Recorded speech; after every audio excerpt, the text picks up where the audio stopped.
അന്ന് അറിഞ്ഞ മിക്ക ദൈവമക്കളും എനിക്ക് വേണ്ടി വിടുതലിനായി പ്രാർത്ഥിക്കുകയും ചെയ്തു. ഇതോടെ പോയി കിട്ടുമല്ലോ എന്നോർത്ത് പ്രാർത്ഥിച്ചവരും സ്തോത്രം ചെയ്തവരും കണ്ടേക്കാം. പക്ഷെങ്കിൽ ഒത്തിരി പേരുണ്ട്. പക്ഷെങ്കിൽ ദൈവമക്കൾ ആഗോള വ്യാപകമായി എനിക്ക് വേണ്ടി പ്രാർത്ഥിച്ചു. ദൈവം എനിക്ക് ഗൗരവമേറിയ ഒരു വിടുതൽ തന്നു. ക്യാൻസർ 100% മാറി. പക്ഷെങ്കിൽ അതിനെ തുടർന്ന് ചില സർജറികൾ ഉണ്ടായിരുന്നു. ആ സർജറികൾ എൻ്റെ പ്രായത്തിൻ്റെ ഒരളവ് കഴിഞ്ഞായിരുന്നത് കൊണ്ട് ശരീരത്തിൻ്റെ ആരോഗ്യത്തെ നന്നായി ബാധിച്ചു. ഇന്ന് ഇങ്ങനൊരു മൈക്രോഫോൺ വെക്കാതെ സാധാരണ മൈക്രോഫോൺ കൊണ്ട് സംസാരിച്ചാൽ അതിനുള്ള ആരോഗ്യം എൻ്റെ ലങ്സിനില്ല. അതുകൊണ്ടാണ് ഈ മൈക്രോഫോൺ ഉപയോഗിക്കുന്നത്. അതിനകത്ത് കുഴപ്പമൊന്നുമുള്ളതല്ല, അത്രയും ഒരു ഇൻകൺവീനിയൻസ് ഉള്ളത് ഒന്ന് പറഞ്ഞുകൊണ്ട് മുന്നോട്ട് വരാനായിട്ട് താല്പര്യപ്പെടുന്നു. ഇന്ന് രാവിലെ എന്നെ ഒരു ദൈവദാസൻ വിളിച്ചു. എന്നെ വിളിച്ചേച്ച് പറഞ്ഞു, വാര്യാപുരം യോഹന്നാച്ചായൻ എന്ന കർത്താവിൻ്റെ ദാസൻ വർഷങ്ങൾക്ക് മുമ്പ് പറഞ്ഞ ഒരു പ്രവചനത്തെക്കുറിച്ച് ഇന്ന് എവിടെ ശുശ്രൂഷിച്ചാലും ഒന്ന് ഓർമ്മിപ്പിക്കണം. ഞാൻ ഇവിടെയാണ് ശുശ്രൂഷിക്കുന്നത് എന്ന് അറിഞ്ഞുകൊണ്ട് തന്നെയാണ് അദ്ദേഹം അത് പറഞ്ഞത്. ഇന്ന് എവിടെ ശുശ്രൂഷിച്ചാലും അത് പറയണം. അദ്ദേഹത്തിന് അറിയാം ഞാൻ ഇന്ന് ഇവിടെയാണെന്ന്. 1980കളുടെ ആരംഭത്തെങ്കിൽ, ഞാൻ അത്രേ ഓർക്കുന്നുള്ളൂ, 80കളുടെ ആരംഭത്തെങ്കിൽ അസംബ്ലീസ് ഓഫ് ഗോഡിൻ്റെ തിരുവനന്തപുരത്തുണ്ടായിരുന്ന ചർച്ച് ഹാളിൽ ഞാനൊരു മീറ്റിങ്ങിന് വേണ്ടി വന്നു. അന്ന് വാര്യാപുരം യോഹന്നാച്ചായൻ ഇവിടെ ശുശ്രൂഷിക്കുന്നുണ്ടായിരുന്നു. അക്കാലങ്ങളിൽ അറിയപ്പെട്ട ഏറ്റവും ഉന്നതനായ പ്രവാചകനായിരുന്നു. മലയാളി കമ്മ്യൂണിറ്റിയിൽ ശുശ്രൂഷിക്കുന്ന ഏറ്റവും ഉന്നതനായ പ്രവാചകനായിരുന്നു. അന്ന് യോഹന്നാച്ചായൻ എന്നോട് വ്യക്തിപരമായ ഒരു ദൂത് പറഞ്ഞു. ആ ദൂതാണ് ഇന്ന് ആവർത്തിക്കുന്നത്. ഇങ്ങനെയായിരുന്ന ദൂത്: തെക്ക് നിന്ന് ഒരു ഉണർവിൻ്റെ ജ്വാല കത്തി ഉയരും, വടക്ക് നിന്ന് പീഡയുടെ വാൾ ഉയരും. പീഡയുടെ വാൾ വെട്ടിത്തകർത്തുകൊണ്ട് തെക്കോട്ട് യാത്ര ചെയ്യും. ഉണർവിൻ്റെ അഗ്നി കത്തിജ്വലിച്ചുകൊണ്ട് വടക്കോട്ട് യാത്ര ചെയ്യും. ഇവ തമ്മിൽ കൂട്ടിമുട്ടും. അന്ന് നശീകരണത്തിൻ്റെ വാളിനെ ഉണർവിൻ്റെ ജ്വാല ദഹിപ്പിക്കും. തുടർന്ന് ഭാരതം സുവിശേഷീകരിക്കപ്പെടും. അതിൽ നീ ഉണ്ടായിരിക്കും എന്ന് പറഞ്ഞാൽ, എൻ്റെ ആയുസ് തീരുന്നതിന് മുമ്പേ എൻ്റെ ആയുസ്സിൽ തന്നെ കാണത്തക്കവണ്ണം ശക്തിയേറിയ പീഡയുടെ വാൾ വടക്കേ ഇന്ത്യയിൽ നിന്ന് ഉയരുന്നത് എല്ലാവർക്കും അറിയാം, എല്ലാവരും കണ്ടു. അതുപോലെ തന്നെ ശക്തിയേറിയൊരു അഗ്നി തെക്കേ ഇന്ത്യയിൽ നിന്ന് ഉയരുന്നതും കാണുന്ന പ്രിയപ്പെട്ടവർക്കായി ദൈവത്തെ സ്തുതിക്കും. ഇവ തമ്മിൽ കൂട്ടിമുട്ടും. ഒരിക്കൽ ബാംഗ്ലൂർ പട്ടണത്തിൽ ഞാൻ ശുശ്രൂഷിക്കുന്ന സഭയുടെ ആ ഗ്രൗണ്ടിൽ വെച്ച് ഒരു ഗൗരവമേറിയ സമ്മർദ്ദമുണ്ടായി, ഒരു ശക്തമായ ഏറ്റുമുട്ടലുണ്ടായി. അന്ന് ഞാൻ പറഞ്ഞു, പഴയ പ്രവചനത്തിൻ്റെ ഒരു ഭാഗിക നിവർത്തീകരണം നടന്നു, ഉണർവിന് വേണ്ടി ഒരുങ്ങുക. ഞാൻ ഉണർവിനെ കുറിക്കുന്ന certain വാചകങ്ങൾ എൻ്റെ ഹൃദയത്തിൽ ദൈവം തന്നത്, എൻ്റെ ആയുസ്സിൽ ഞാൻ കണ്ടത് നിങ്ങളുടെ മുമ്പിലോട്ട് വെക്കാൻ ആഗ്രഹിക്കുന്നു. ഞാൻ രക്ഷിക്കപ്പെടുന്നതും സ്നാനപ്പെടുന്നതും 1957 അതുകൊണ്ട് 65 വർഷങ്ങൾ കഴിഞ്ഞു. 1957 ഞാൻ രക്ഷിക്കപ്പെട്ട സ്നാനപ്പെടുമ്പോൾ എനിക്ക് 12ാമത്തെ വയസ്സിൽ നടക്കുകയാണ്. 11 വയസ്സ് കംപ്ലീറ്റായി. ഇപ്പോൾ 77ാമത്തെ വയസ്സിലുമാണ്. അന്ന് സ്നാനം എൻ്റെ വീട്ടിൽ നിഷിദ്ധമായിരുന്നു. കാര്യം എൻ്റെ മാതാപിതാക്കൾ മാർത്തോമാ സഭയുടെ അവരുടെ അറിവോളം കഴിവോളം മുൻനിരയിൽ നിന്ന് പ്രവർത്തിച്ചവരാണ്. അതുകൊണ്ട് ആ കുടുംബത്തിൽ നിന്നൊരാൾ സ്നാനപ്പെട്ട് കഴിഞ്ഞാൽ എൻ്റെ മാതാപിതാക്കൾക്ക് അത് ലജ്ജാവഹമായിരുന്നു, നാണക്കേടായിരുന്നു എന്നതുകൊണ്ട് സ്നാനപ്പെടരുത് എന്നവരാഗ്രഹിച്ചു. പക്ഷെ ദൈവത്തിൻ്റെ ഓൺ വഴിയിൽ ദൈവം എനിക്ക് സ്നാനത്തിന് അവസരം ക്രമീകരിച്ചു. 12ാമത്തെ വയസ്സിൽ സ്നാനപ്പെട്ടു. സ്നാനപ്പെട്ടേച്ച് തിരിച്ചു വന്ന് ഞാനൊരു ചെറിയ അനുവാദത്തോടുകൂടെയാണ് സ്നാനപ്പെട്ടത്. അപ്പൻ്റെ തന്നെ അനുവാദത്തോടുകൂടെയാണ് സ്നാനപ്പെട്ടത്. കാര്യം സ്നാനപ്പെടുത്താനുള്ള ദൈവദാസനമായി കണ്ടു. IPCയിൽ അന്ന് ശുശ്രൂഷിച്ചിരുന്ന, ഇന്ന് നിത്യതയിൽ വിശ്രമിക്കുന്ന PM ഫിലിപ്പ് അവരുടെ കയ്യിലാണ് ഞാൻ സ്നാനപ്പെടുന്നത്. PM ഫിലിപ്പ് ഞങ്ങളുടെ സ്ഥലത്ത് വരികയും അവിടെയുള്ളൊരു കൊച്ചു മീറ്റിങ്ങിൽ അദ്ദേഹം പ്രസംഗിക്കുകയും ചെയ്തു. അദ്ദേഹത്തോട് വ്യക്തിപരമായി സംസാരിക്കാൻ ആ കൊച്ചു പ്രായത്തിൽ ദൈവം എനിക്കൊരു അവസരം തന്നു. സ്നാനത്തെക്കുറിച്ച് ഞാൻ അദ്ദേഹത്തോട് അങ്ങോട്ട് ചോദിക്കുകയായിരുന്നു. പുള്ളി പറഞ്ഞു, നിനക്കതിന് പ്രായമായല്ലോ കുഞ്ഞെ, കുറച്ചുകൂടെ വളരട്ടെ എന്ന് പറഞ്ഞു. ഞാനപ്പോൾ അദ്ദേഹത്തോട് പറഞ്ഞ, അതിനെൻ്റെ ബൈബിളിൽ പ്രമാണമില്ലല്ലോ, വിശ്വസിക്കുന്നവരെ സ്നാനപ്പെടുത്താനല്ലേ. എനിക്ക് വിശ്വസിക്കുവാൻ പ്രായമായി, ഞാൻ വിശ്വസിക്കുന്നുണ്ട്. ഞങ്ങളുടെ സ്ഥലത്ത് ശുശ്രൂഷയ്ക്ക് വേണ്ടി ഷാരോൺ പെന്തക്കോസ്ത് സഭയിൽ നിന്ന് അയച്ച ഒരു ഉപദേശിയോടെ ഉണ്ടായിരുന്നു, പാസ്റ്റർ ജോണിക്കുട്ടി. അന്ന് പാസ്റ്റർ PM ഫിലിപ്പിനോട് പറഞ്ഞ പദം എനിക്ക് ഓർമ്മയുണ്ട്. ഈ പീക്രി ചെറുക്കനെ പിടിച്ച് മുക്കിയാൽ ആരെങ്കിലും കല്ലെടുത്ത് എറിഞ്ഞാൽ നമുക്കൊന്ന് ഓടിക്കയറി ഇരിക്കാൻ ഒരു വീട് പോലും ഈ ദേശത്തില്ല. ഒറ്റ പെന്തക്കോസ്തുകാരൻ ദേശത്തില്ല. ആ സാഹചര്യത്തിൽ ഈ പീക്കിൾ ചെറുക്കനെ മുക്കണ്ടെന്ന് പറഞ്ഞു. പാസ്റ്റർ പി എം ഫിലിപ്പിൻ്റെ മുഖത്ത് ഗൗരവമായി ഒന്ന് നോക്കിയ ശേഷം പറഞ്ഞു, മോനെ, നിൻ്റെ അപ്പൻ്റെ അനുവാദമില്ലാതെ സ്നാനപ്പെടുത്താൻ ഒക്കത്തില്ല. നീ എളുപ്പം പോയി നിൻ്റെ അപ്പനോട് ഒരു അനുവാദം ചോദിച്ചു. അഥവാ സമ്മതിച്ചാൽ നീ വാ, ഞാൻ നിന്നെ സ്നാനപ്പെടുത്തി വെച്ച് പൊക്കോളാം. അദ്ദേഹത്തിന് ടാക്സിക്ക് വേണ്ടി അദ്ദേഹം വെയിറ്റ് ചെയ്യുകയാണ്. ടാക്സി വന്നാൽ ഉടനെ കോട്ടയത്ത് പോകും. അതുവരെയുള്ള സമയമേ ഉള്ളൂ. സമ്മതിച്ചാൽ ഉടനെ വരണം എന്ന് പറഞ്ഞു. ഞാൻ ഒറ്റ ഓട്ടം വീട്ടിലോട്ട് ഓടി. ഓടുന്ന സമയം ജോണിക്കുട്ടി പുറകിൽ നിന്ന് വിളിച്ചു പറഞ്ഞു, അഥവാ അനുവാദം കിട്ടിയാൽ ഒരു എക്സ്ട്രാ നിക്കറും ഉടുപ്പും കൂടെ കൊണ്ടുപോകണം. കാര്യം സ്നാനപ്പെടാൻ എന്നെ വേണമെന്ന് എനിക്കറിയാൻ വയ്യല്ലോ. അതുകൊണ്ടാണ് അദ്ദേഹം പുറകിൽ നിന്ന് വിളിച്ചു പറഞ്ഞത്. ഞാൻ ഓടി തിരിച്ചു വീട്ടിൽ വരുമ്പോഴെൻ്റെ മാതാപിതാക്കൾ കൃഷിസ്ഥലത്ത്, ഞങ്ങളുടെ സ്വന്തം കൃഷിസ്ഥലത്ത് ജോലി ചെയ്തുകൊണ്ടിരിക്കുക, ജോലിക്കാരുമുണ്ട്. ഞാൻ ഓടി അപ്പച്ചൻ്റെ അടുക്ക ചെന്ന് വെച്ചാൽ, അപ്പച്ച എനിക്ക് സ്നാനപ്പെടണമെന്ന് പറഞ്ഞു. പോയി എന്നേലും കാണിരണ്ടെന്ന് പറഞ്ഞു എന്നോട്. അപ്പോൾ ഇതിനൊരു ക്രമീകരണം ഉണ്ട് എന്നൊരു യാതൊരു ചിന്തയും ഇല്ലാതെയാണ് ആ വാക്ക് പറഞ്ഞത്. ഒറ്റ ഓട്ടം ഞാൻ വീണ്ടും ഓടി വീട്ടിൽ വന്നു. ഒരു ഉടുപ്പും ഒരു നിക്കറും എടുത്തു. രണ്ടാമതൊരു ഓട്ടം നേരെ സ്നാനത്തിന് വേണ്ടി. എൻ്റെ മാതാപിതാക്കൾക്ക് മനസ്സിലായി എന്തോ ക്രമീകരിച്ചാ ചെറുക്കൻ വന്നതെന്ന്. എൻ്റെ അനിയനോട് പറഞ്ഞു, പോയി അവനെ വിളിച്ചുകൊണ്ട് വിടാമെന്ന് പറഞ്ഞു. പക്ഷേ അവൻ്റെ ഓട്ടം സ്ലോ ആയിരുന്നു, എൻ്റെ ഓട്ടം ഫാസ്റ്റായിരുന്നു. അതുകൊണ്ട് അവൻ അടുക്കൽ എത്തുന്നതിന് മുമ്പേ ഞാൻ പോയി. ഞാൻ ചെല്ലുമ്പോൾ പി എം ഫിലിപ്പ് സാറിൻ്റെ ടാക്സി വന്നു. അദ്ദേഹം പോകാൻ വേണ്ടി കാറിൽ കയറി കഴിഞ്ഞു.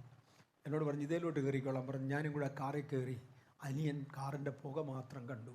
ഞങ്ങൾ മുന്നോട്ട് പോയി. സ്നാനപ്പെട്ട ശേഷം നനഞ്ഞ തുണിയുമായി ഞാൻ മടങ്ങി വരുമ്പോൾ എൻ്റെ അപ്പൻ പറഞ്ഞ വാചകമാണ്, എൻ്റെ അനുവാദത്തോടെയാണ് നീ സ്നാനപ്പെട്ടത്, കുഴപ്പമൊന്നുമില്ല. പക്ഷേ പോയി നന്നായി ഒന്നുകൂടെ കുളിച്ച്, എന്നോട് പറഞ്ഞത് ഒരു കട്ട സോപ്പ് തേച്ച് നന്നായി ഒന്നുകൂടെ കുളിച്ച് തോർത്തി വെച്ച് ഇഞ്ഞ് പോരെ, അതോടെ തീർന്നു. ഞാൻ പറഞ്ഞ, അപ്പച്ചാ, ചെങ്കടൽ കടന്ന് അങ്ങോട്ട് പോയവർ തിരിച്ചു മിസ്രൈമിലോട്ട് പോയ പണിയില്ല. എൻ്റെ അപ്പനുടനെ പറഞ്ഞു, മോനെ, അപ്പൻ്റെ വിശ്വാസം കൊള്ളുകയില്ലാത്തവർക്ക് അപ്പൻ്റെ വീടും ശരിയാകില്ല. നിനക്കെൻ്റെ വിശ്വാസം പിടിക്കുന്നില്ലെങ്കിൽ ഇറങ്ങിക്കോ വീട്ടിൽ നിന്ന്. ഈ പുരേടത്തിൻ്റെ വെളിയിൽ പോകരുത്, ഈ പുരേടത്തിനകത്ത് കാണണം. നിനക്ക് നന്നായി വിശക്കുമ്പോൾ വീട്ടിൽ വന്നാൽ മതി, അന്ന് തോർത്തി വെച്ചേ വരാവൂ, നിനക്ക് പിന്നൊരു പ്രശ്നവുമില്ല. ഏതാണ്ട് എങ്ങോട്ട് പോകണമെന്ന് എനിക്കും അറിയാൻ വയ്യ. അതുകൊണ്ട് ഞങ്ങളുടെ പുരയിടത്തിനകത്ത് ഒരു വലിയ മരമുണ്ട്. മരുതി എന്നാണ് മരത്തിൻ്റെ പേര്, എല്ലാവർക്കും അറിയാം, കേരളത്തിലെല്ലാം അറിയുന്ന മരമാണ് മരുതി. വലിപ്പമുള്ള ഒരു മരുതി മരം ഉണ്ടായിരുന്നു. അത് ചാരിയിരുന്ന് ഞാൻ കുറച്ച് നേരം ഒന്ന് കരഞ്ഞു. ആ കരയുന്ന സമയത്ത് എൻ്റെ ജീവിതത്തിൽ ഒറ്റ പ്രാവശ്യം മാത്രം കണ്ടിട്ടുള്ള ഒരു മനുഷ്യന് ദൂതനൊന്നുമല്ല, ഒരു മനുഷ്യൻ അതുവഴി നടന്നു വന്നു. ഞങ്ങളുടെ പുരയിടത്തിനകത്തൂടെ കയറി ഒരു നടവഴി ഉണ്ടായിരുന്നു. ഇപ്പോഴും അതവിടെ ഉണ്ട്. ഒരു നടവഴി ഉണ്ടായിരുന്നു. ആ വഴിയെ കൂടി മനുഷ്യൻ നടന്നു വന്നിട്ട് അദ്ദേഹം എന്നോട് ചോദിച്ചു, കുഞ്ഞെന്തിനാ കരയുന്നതെന്ന്. എന്തിനാ കരയുന്നതെന്ന് എനിക്കും വ്യക്തമായിട്ട് അറിയാൻ വയ്യായിരുന്നു. എന്തുകൊണ്ടോ ഞാൻ അദ്ദേഹത്തോട് മറുപടി പറഞ്ഞില്ല. രണ്ടാം പ്രാവശ്യം അദ്ദേഹം എന്നോട് ചോദിച്ചു, അല്ല കുഞ്ഞെന്തിനാ കരയുന്നത്. ഞാൻ അന്നേരത്ത് മറുപടി പറഞ്ഞില്ല.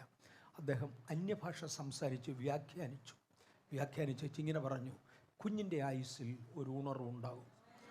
കുഞ്ഞ് ഒരു പട്ടാളക്കാരനായിരിക്കും. ലോകത്തിനു വേണ്ടിയും ദൈവത്തിനു വേണ്ടിയും ഒരുപോലെ പോരാടുന്ന ഒരു പട്ടാളക്കാരനായി കുഞ്ഞ് മാറും. കുഞ്ഞിൻ്റെ ആയുസ്സിൽ ഉണ്ടാകുന്ന ഉണർവിൽ കുഞ്ഞ് ഭാഗവാക്കായിരിക്കും. അതിനുവേണ്ടിയാണ് കുഞ്ഞിനെ ദൈവം വേർതിരിച്ചത്. കുഞ്ഞെന്നൊരു പദമല്ലാതെ ഒരു വാക്കും അദ്ദേഹം എൻ്റെ സംബോധന പദമായി ഉപയോഗിച്ചിട്ടില്ല. അങ്ങനെയാണെങ്കിൽ എനിക്കൊരു ഉണർവ് ഉണ്ടാകുമെന്നും ആ ഉണർവിൽ ഞാൻ ഉണ്ടായിരിക്കുമെന്നും ഒക്കെ എനിക്കറിയാം. അന്ന് മുതലേ ഇത് അറിഞ്ഞുകൊണ്ടിരിക്കുക. പക്ഷെങ്കിൽ അടുത്ത ഒരാഴ്ച ആഹാരമില്ലാതെ ജീവിച്ചു. ഒറ്റയാഴ്ച ആഹാരമില്ലാതെ ജീവിച്ചു. അത് കഴിഞ്ഞപ്പോഴും അപ്പനും അമ്മയും കൂടെ ചേർന്ന് ഞങ്ങളുടെ പുരയിടത്തിലൊക്കെ തന്നെ കഴിഞ്ഞുകൂടി. അത് കഴിഞ്ഞപ്പോൾ അപ്പനും അമ്മയും കൂടെ ചേർന്ന് പറഞ്ഞു, നീ വീട്ടിൽ വന്ന് കൂലിക്കാർ ജോലി ചെയ്യുന്നത് പോലെ കൂലിവേല ചെയ്യാമെങ്കിൽ ഒരു നേരത്തെ ആഹാരം തരാം. നീ ഒരു ദിവസത്തെ ജോലി ചെയ്തതിന് എൻ്റെ അപ്പൻ എടുത്തു പറഞ്ഞത് എനിക്ക് ഓർമ്മയുണ്ട്. അത് പൈസയായി കൈ തരത്തില്ല, തന്നാൽ നീ കൊണ്ട് പെന്തക്കോസ്തുകാർക്ക് കൊടുക്കും. കാര്യം പെന്തക്കോസ്തുകാരുടെ സ്വഭാവം അറിയാം. അതുകൊണ്ട് നീ കൊണ്ട് പെന്തക്കോസ്തുകാർക്ക് കൊടുക്കും, പൈസയായി കൈ തരത്തില്ല. അതുകൊണ്ട് ഒരു നേരത്തെ ആഹാരമായി തരാം. ആട്ടെ, വലിയ കാര്യം. അങ്ങനെ ഒരു നേരത്തെ ആഹാരത്തിന് വേണ്ടി സ്വന്തം വീട്ടിൽ കൂലിവേല ചെയ്തു. ഞാൻ ആ ഭാഗത്തു നിന്നങ്ങ് മാറട്ടെ. ദൈവം ഒരു വർഷത്തിന് ശേഷം സ്കൂളിൽ നിന്ന് എൻ്റെ പേരും വെട്ടി. ഒരു വർഷത്തിന് ശേഷം പേര് വെട്ടി അതേ സ്കൂളിൽ തന്നെ തിരിച്ചു ചേർന്ന് പഠിക്കുവാൻ ദൈവം എനിക്ക് കൃപ തന്നു. 10ാം ക്ലാസ് വരെ മാത്രം അവിടുന്ന് കേരളം വിട്ടു. ഇന്ന് ആയിരിക്കുന്ന അവസ്ഥയിലേക്ക് പിന്നത്തേതിൽ ദൈവം ഉയർത്തിക്കൊണ്ടുവന്നു. അതുകൊണ്ട് ഞാൻ കർത്താവിനെ വാഴ്ത്തുന്നു. കേരളം വിട്ടു തുടർന്ന് ഇന്നായിരിക്കുന്നിടം വരെ പഠിക്കുവാനും ഉയരുവാനും പല ജോലി മാറി മാറി ചെയ്യുവാനും എല്ലാം ദൈവം ഇടയാക്കി. ഒരു 15-ാമത്തെ വയസ്സിൽ മറ്റൊരു പ്രവാചകനുമായി ഞാൻ കണ്ടു. അദ്ദേഹത്തിൻ്റെ പേര് പോലും ഞാൻ ഓർക്കുന്നില്ല. ആദ്യം 12-ാമത്തെ വയസ്സിൽ എന്നെ കണ്ട പ്രവാചകൻ്റെ പേര് പിന്നെ ഞാൻ അറിഞ്ഞു. മർക്കോച്ചൻ എന്നാണ് അദ്ദേഹത്തിൻ്റെ പേര്. കുറിയന്നൂരാണ് അദ്ദേഹത്തിൻ്റെ വീട്. ഇതൊക്കെ ഞാൻ പിന്നത്തേതിൽ അറിഞ്ഞു. എന്നാൽ അദ്ദേഹത്തെ അറിയുന്ന ആരോ പറഞ്ഞു അയാൾ ഇന്നങ്ങനെ ഇതുവഴി വന്നിരുന്നുവെന്നും അദ്ദേഹത്തിൻ്റെ വായിൽ നിന്ന് ഇങ്ങനൊരു കൊച്ചനോട് സംസാരിച്ചുവെന്നും ഒക്കെ പറഞ്ഞതറിഞ്ഞു. എൻ്റെ 15-ാമത്തെ വയസ്സിൽ ഞാനൊരു ദൈവദാസനുമായി കണ്ടു. അദ്ദേഹം എന്നോട് പറഞ്ഞു, നിൻ്റെ ജീവിതത്തിൽ നിൻ്റെ ആയുസ്സിൽ ഒരു ഉണർവുണ്ടാകും. ഉണർവിന് ചുക്കാൻ പിടിക്കുന്ന ഒരിടത്തേക്ക് ദൈവം നിന്നെ കൊണ്ടുവരും. ഒരു ഉണർവിൻ്റെ ഭാഗമായി ദൈവം നിന്നെ നിർത്തും. ഈ 2 ആവർത്തി ഈ ദൂതുകൾ എൻ്റെ അകത്തുണ്ട്. അതിൻ്റെ അകത്ത് നന്നായി കത്തുന്നുമുണ്ട്. ദൈവമായി നേരിട്ട് ഏൽപ്പിച്ച് അനേക വെളിപ്പാടുകൾ എൻ്റെ ജീവിതത്തിൽ ദൈവം എനിക്ക് തന്നു. എന്നെ കൈപിടിച്ച് വളർത്തുവാൻ മുമ്പേ പറഞ്ഞ് ജോണിക്കുട്ടി നിശ്ചയമായും ഒരു വലിയ കാരണമായിരുന്നു ഷാരോൻ്റെ പാസ്റ്റർ. അങ്ങനെ പല കർത്തൃദാസന്മാരുണ്ടായിരുന്നു. അവരുടെ എല്ലാം ഉപദേശങ്ങൾ ഞാൻ അങ്ങേയറ്റം കേൾക്കുകയും അവരുടെ പഠിപ്പിക്കലുകൾ അംഗീകരിക്കുകയും ചെയ്തു. എന്നാൽ അതിനേക്കാൾ കുറയാത്തതായ തീഷ്ണതയിൽ ദൈവമായി നേരിട്ട് എന്നെ വെളിപ്പാടുകൾ ഏൽപ്പിച്ചു. ഞാനൊരു കൊച്ചു ഉദാഹരണം പറയാം. ആ ദിവസങ്ങളിൽ സ്കൂളിൽ പോകാൻ ഒക്കത്തില്ല, സ്കൂളിൽ കയറ്റത്തില്ല, വീട്ടിൽ ജോലി ചെയ്തില്ലെങ്കിൽ ഒരു നേരത്തെ ആഹാരവും കിട്ടത്തില്ല. ഞാൻ അനുഭവ സാക്ഷ്യത്തിൽ നിന്നൊരു ഭാഗം തൊടുകയാണ്, ദയവായി എന്നോട് ക്ഷമിക്കണം. അനുഭവ സാക്ഷ്യത്തിൽ നിന്ന് ഒരു ഭാഗം ഞാൻ തൊടുകയാണ്. ആഹാരമില്ലാതെ അങ്ങനെ നടക്കുമ്പോഴേ കഠിനാധ്വാനം ചെയ്തെങ്കിൽ മാത്രമേ വൈകിട്ട് 12-13 വയസ്സ് പ്രായമുള്ള കുട്ടിക്ക് ചെയ്യാവുന്ന കഠിനാധ്വാനമാണ്. അത് ചെയ്തെങ്കിൽ മാത്രമേ ഒരു നേരം നിറച്ച് ആഹാരം കിട്ടത്തുള്ളൂ. അങ്ങനെ നടക്കുന്ന കാലത്ത് രാത്രിയിൽ കിടന്ന് ഉറങ്ങുമ്പോൾ ഞാൻ കൂടെ സ്വപ്നങ്ങൾ കാണും. ഞാൻ നിന്ന് പ്രസംഗിക്കുന്നതായി എൻ്റെ സ്വപ്നത്തിൽ കാണും. അന്നേരം ഞാൻ ഇട്ടിരിക്കുന്ന വസ്ത്രങ്ങളുടെ നിറം എൻ്റെ കണ്ണിൽ പതിയും. ഇട്ടിരിക്കുന്ന വസ്ത്രങ്ങളുടെ നിറം ഒരിക്കലും കടും കളറായിട്ട് ഞാൻ കണ്ടിട്ടില്ല. വെള്ളയോ അതിനോടടുത്ത ലൈറ്റ് കളേഴ്സ് ഇട്ടിരിക്കുന്നതായിട്ട് ഞാൻ കണ്ടു. അങ്ങനെ നിന്നുകൊണ്ട് ഞാൻ പ്രസംഗിക്കുമായിരുന്നു. അത് പതിവായിരുന്നു. എൻ്റെ സ്വപ്നത്തിൽ മാത്രം ഞാൻ പ്രസംഗിക്കുമായിരുന്നു. അത് പതിവായിരുന്നു. വർഷങ്ങൾ ഒത്തിരി കഴിഞ്ഞ ശേഷം 1965 ഞാൻ ഇന്ത്യൻ എയർഫോഴ്സിൽ ചേർന്നു. 66 ജനുവരിയിൽ ഇന്ത്യൻ എയർഫോഴ്സിൽ ചേർന്നു. ഇന്ത്യൻ എയർഫോഴ്സിൽ ചേരുന്ന സമയത്ത് എനിക്കെല്ലാം കൂടെ ഒറ്റപ്പെയർ ഡ്രസ്സ് മാത്രമേ ഉള്ളൂ. അത് ഇട്ടുകൊണ്ടാണ് ഞാൻ പോയത്. ഒറ്റപ്പെയർ ഡ്രസ്സ്. ഞാനിത് പറയുന്നതിനകത്ത് എനിക്ക് തോന്നുന്നു ചിലർക്കെങ്കിലും ഇത് പ്രയോജനപ്പെടുമെങ്കിൽ, കുറഞ്ഞ പക്ഷം ഓൺലൈൻ ഇത് പ്രയോജനപ്പെടുമെങ്കിൽ നന്നായിരുന്നു. എൻ്റെ വീട്ടിൽ നിന്ന് ഞാൻ പോകുമ്പോൾ ഒരു കൊച്ചു ബ്രീഫ് കേസ് പോലെ ഒരു തകരപ്പെട്ടിയായിരുന്നു എൻ്റെ കയ്യിലുണ്ടായിരുന്നത്. ബ്രീഫ് കേസ് പോലെ എന്ന് പറഞ്ഞാൽ ആ വലിപ്പമേ ഉള്ളൂ. ഒരു തകരപ്പെട്ടിയായിരുന്നു എൻ്റെ കയ്യിൽ. അതിനകത്ത് നിറച്ച് സാധനങ്ങളൊന്നും വെക്കാനില്ലായിരുന്നു. ഒരു പെയർ ഡ്രസ്സും ഒരു ക്യാൻവാസ് ഷൂസും, ഞാനൊരു ചപ്പലായിട്ടിരുന്നത്, ഒരു ക്യാൻവാസ് ഷൂസും ഒരു ബൈബിളും വെവ്വേറെ പത്രക്കടലാസിൽ പൊതിഞ്ഞ് അത് ഇതിനകത്ത് വെച്ചിരുന്നു. അത് ഈ പെട്ടിക്കകത്ത് അങ്ങോട്ടും ഇങ്ങോട്ടും അടിച്ച് കിടിങ്ങിന്ന് അടിക്കുന്ന ശബ്ദവുമായിട്ടാണ് 1965 ഞാൻ വീട് വിട്ടു പോകുന്നത്. ഇന്ത്യൻ എയർഫോഴ്സിൽ ചേർന്നു. ഒരു വർഷം ഞാൻ ട്രെയിനിങ് എല്ലാമൊക്കെ ആയി കഴിഞ്ഞു. അതിനുശേഷം അതിനിടയ്ക്ക് ദൈവം എന്നെ ഒരുപാട് കാര്യങ്ങൾ പഠിപ്പിച്ചു. ആ ട്രെയിനിങ് സെൻറ്ററിൽ വെച്ച് അപാരമായ ഒരു ആഴത്തിലേക്ക് ദൈവം എന്നെ നടത്തി. അതിനുശേഷം എൻ്റെ ആദ്യത്തെ ട്രാൻസ്ഫർ കൽക്കട്ടയിലായിരുന്നു. കൽക്കട്ടയിൽ ഞാൻ ട്രാൻസ്ഫറായി അവിടെ ചെന്നു. ഞങ്ങൾക്ക് ആദ്യത്തെ ശമ്പളം കിട്ടി. ട്രെയിനിങ് സെൻറ്ററിൽ വെച്ച് ഒരു സ്റ്റൈഫൻഡ് കിട്ടുമായിരുന്നു. അതിനകത്ത് തന്നെ കുറച്ചൊക്കെ സർക്കാർ പിടിച്ചേച്ച് ബാക്കിയ തരത്തുള്ളായിരുന്നു. കണക്ക് തീർത്ത് അതുവരെ പിടിച്ചിരുന്ന പൈസയും അവിടെ ചെന്ന ശേഷമുള്ള ശമ്പളവും എല്ലാം കൂടെ ചേർത്ത്, എൻ്റെ ഭാഷയിൽ ഇങ്ങനെ പറയാം, കൈ നിറച്ച് ശമ്പളം കയ്യിൽ കിട്ടി. എന്നെപ്പോലെ ഒരുമിച്ച് ട്രാൻസ്ഫറായി വന്ന പലരും ചേർന്ന് ഡ്രസ്സ് എടുക്കാൻ പോയപ്പോൾ ഞാനും പോയി. കാര്യം ആദ്യത്തെ ശമ്പളമല്ലേ, അത് ഒന്ന് സെലിബ്രേറ്റ് ചെയ്യാനായിട്ട് എല്ലാവരും ഡ്രസ്സുകൾ എടുത്തു. അവരൊക്കെ സെലക്ട് ചെയ്ത് അതേ ഡ്രസ്സിൽ തന്നെ ഒരെണ്ണം എക്സ്ട്രാ പീസ് ഞാനും എടുത്തു. അങ്ങനെ 3 പേർ ഡ്രസ്സും എടുത്തുകൊണ്ടാണ് ഞാൻ തിരിച്ചു വരുന്നത്. അവരിൽ പലരും 2 പേരെ എടുത്തുള്ളൂ. കാര്യം അവർക്കൊക്കെ എന്താ 4-5 അവരുടെ ഉണ്ട് വരുമ്പം. എൻ്റെ കയ്യിൽ ഒന്നേ ഉള്ളൂ. അതുകൊണ്ട് ഞാൻ 2 പേർ ഡ്രസ്സ് എടുത്തു. തിരിച്ച് ക്യാമ്പിൽ വന്നു. ഞാൻ ഈ ഡ്രസ്സ് എടുത്തിട്ടു. ഡ്രസ്സ് എടുത്തിട്ട് കഴിഞ്ഞ് മുൻപിലിരിക്കുന്ന കണ്ണാടിക്കകത്തോട്ട് നോക്കിയപ്പോൾ കടും കളറാണ്. പെട്ടെന്ന് എനിക്കൊരു ഓർമ്മ വന്നു. ഞാൻ കണ്ട സ്വപ്നങ്ങളിൽ ഒന്നും കടും കളർ ഉടുപ്പ് ഞാൻ ഉപയോഗിച്ച് കണ്ടിട്ടില്ല. അപ്പം ഞാൻ ദർശനത്തിൽ എവിടെയോ വീണു. എൻ്റെ അകത്ത് എന്നോട് തന്നെ ഒരു ചോദ്യം. കണ്ണടച്ചു. ആ ദർശനം ഒന്നുകൂടെ ഓർത്തു. കണ്ണു തുറന്നു. കണ്ണാടിക്കകത്ത് നിൽക്കുന്ന രൂപം അതല്ല. ഒരു 2-3 പ്രാവശ്യം കണ്ണടക്കുകയും തുറക്കുകയും ചെയ്ത ശേഷം ആ ഡ്രസ്സ് ഇട്ടുകൊണ്ട് വെളിയിലിറങ്ങാതെ ഞാനത് ഊരി ഒരു ഹാങ്ങറിലാക്കി എൻ്റെ ലുങ്കി ഉടുത്തുകൊണ്ട് വെളിയിലിറങ്ങി. ഞാനിങ്ങനെ ഈ ഡ്രസ്സ് പൊക്കി പിടിച്ചുകൊണ്ട് പറഞ്ഞു, ഒരു പെയർ ഡ്രസ്സ് വിൽപ്പനയ്ക്കുണ്ട്, ആർക്കെങ്കിലും വേണമെന്ന് ചോദിച്ചു. എൻ്റെ കൂടെ ഡ്രസ്സ് വാങ്ങിച്ചുകൊണ്ട് വന്നവരെല്ലാം ആ പുതിയ ഡ്രസ്സ് ഇട്ടുകൊണ്ട് വെളിയിലിറങ്ങിയപ്പോഴാണ് ഞാൻ തന്നെ ഇങ്ങനെ നിൽക്കുന്നത്. ഒരുത്തം പറഞ്ഞിട ഇട്ടാലും ഇട്ടില്ലെങ്കിലും വാങ്ങി അതിൻ്റെ പാക്കറ്റ് പൊട്ടിച്ചാൽ സെക്കൻഡ് ഹാൻഡ് പകുതി വില കിട്ടും. പറഞ്ഞ് മിടുക്കൻ പിടിച്ചു, നീ തന്നെ എടുത്തോ പകുതി വിലയ്ക്ക്. അദ്ദേഹത്തിന് ഞാനിത് പകുതി വിലയ്ക്ക് എടുത്തു. ഡ്രസ്സ് പൊട്ടിക്കാതിരുന്നത് 2 എണ്ണം 3/4 ഭാഗം വിലയ്ക്ക് വേറെ 2 പേര് വാങ്ങിച്ചു. വീണ്ടും അടുത്ത ദിവസം കടയിൽ പോയി ഞാൻ 1 പെയർ ഡ്രസ്സ് വെള്ളയോടടുത്തത് വാങ്ങിച്ചത് എനിക്ക് ഓർമ്മയുണ്ട്. ജീവിതത്തിൽ അന്നു മുതൽ ഇന്ന് വരെ ദർശനത്തിന് അനുസരണക്കേട് കാണിക്കാതെ പോകുവാൻ അവിടെയും ഇവിടെയും കർത്താവ് തന്ന കൃപയ്ക്കായി കർത്താവിനെ വാഴ്ത്തും.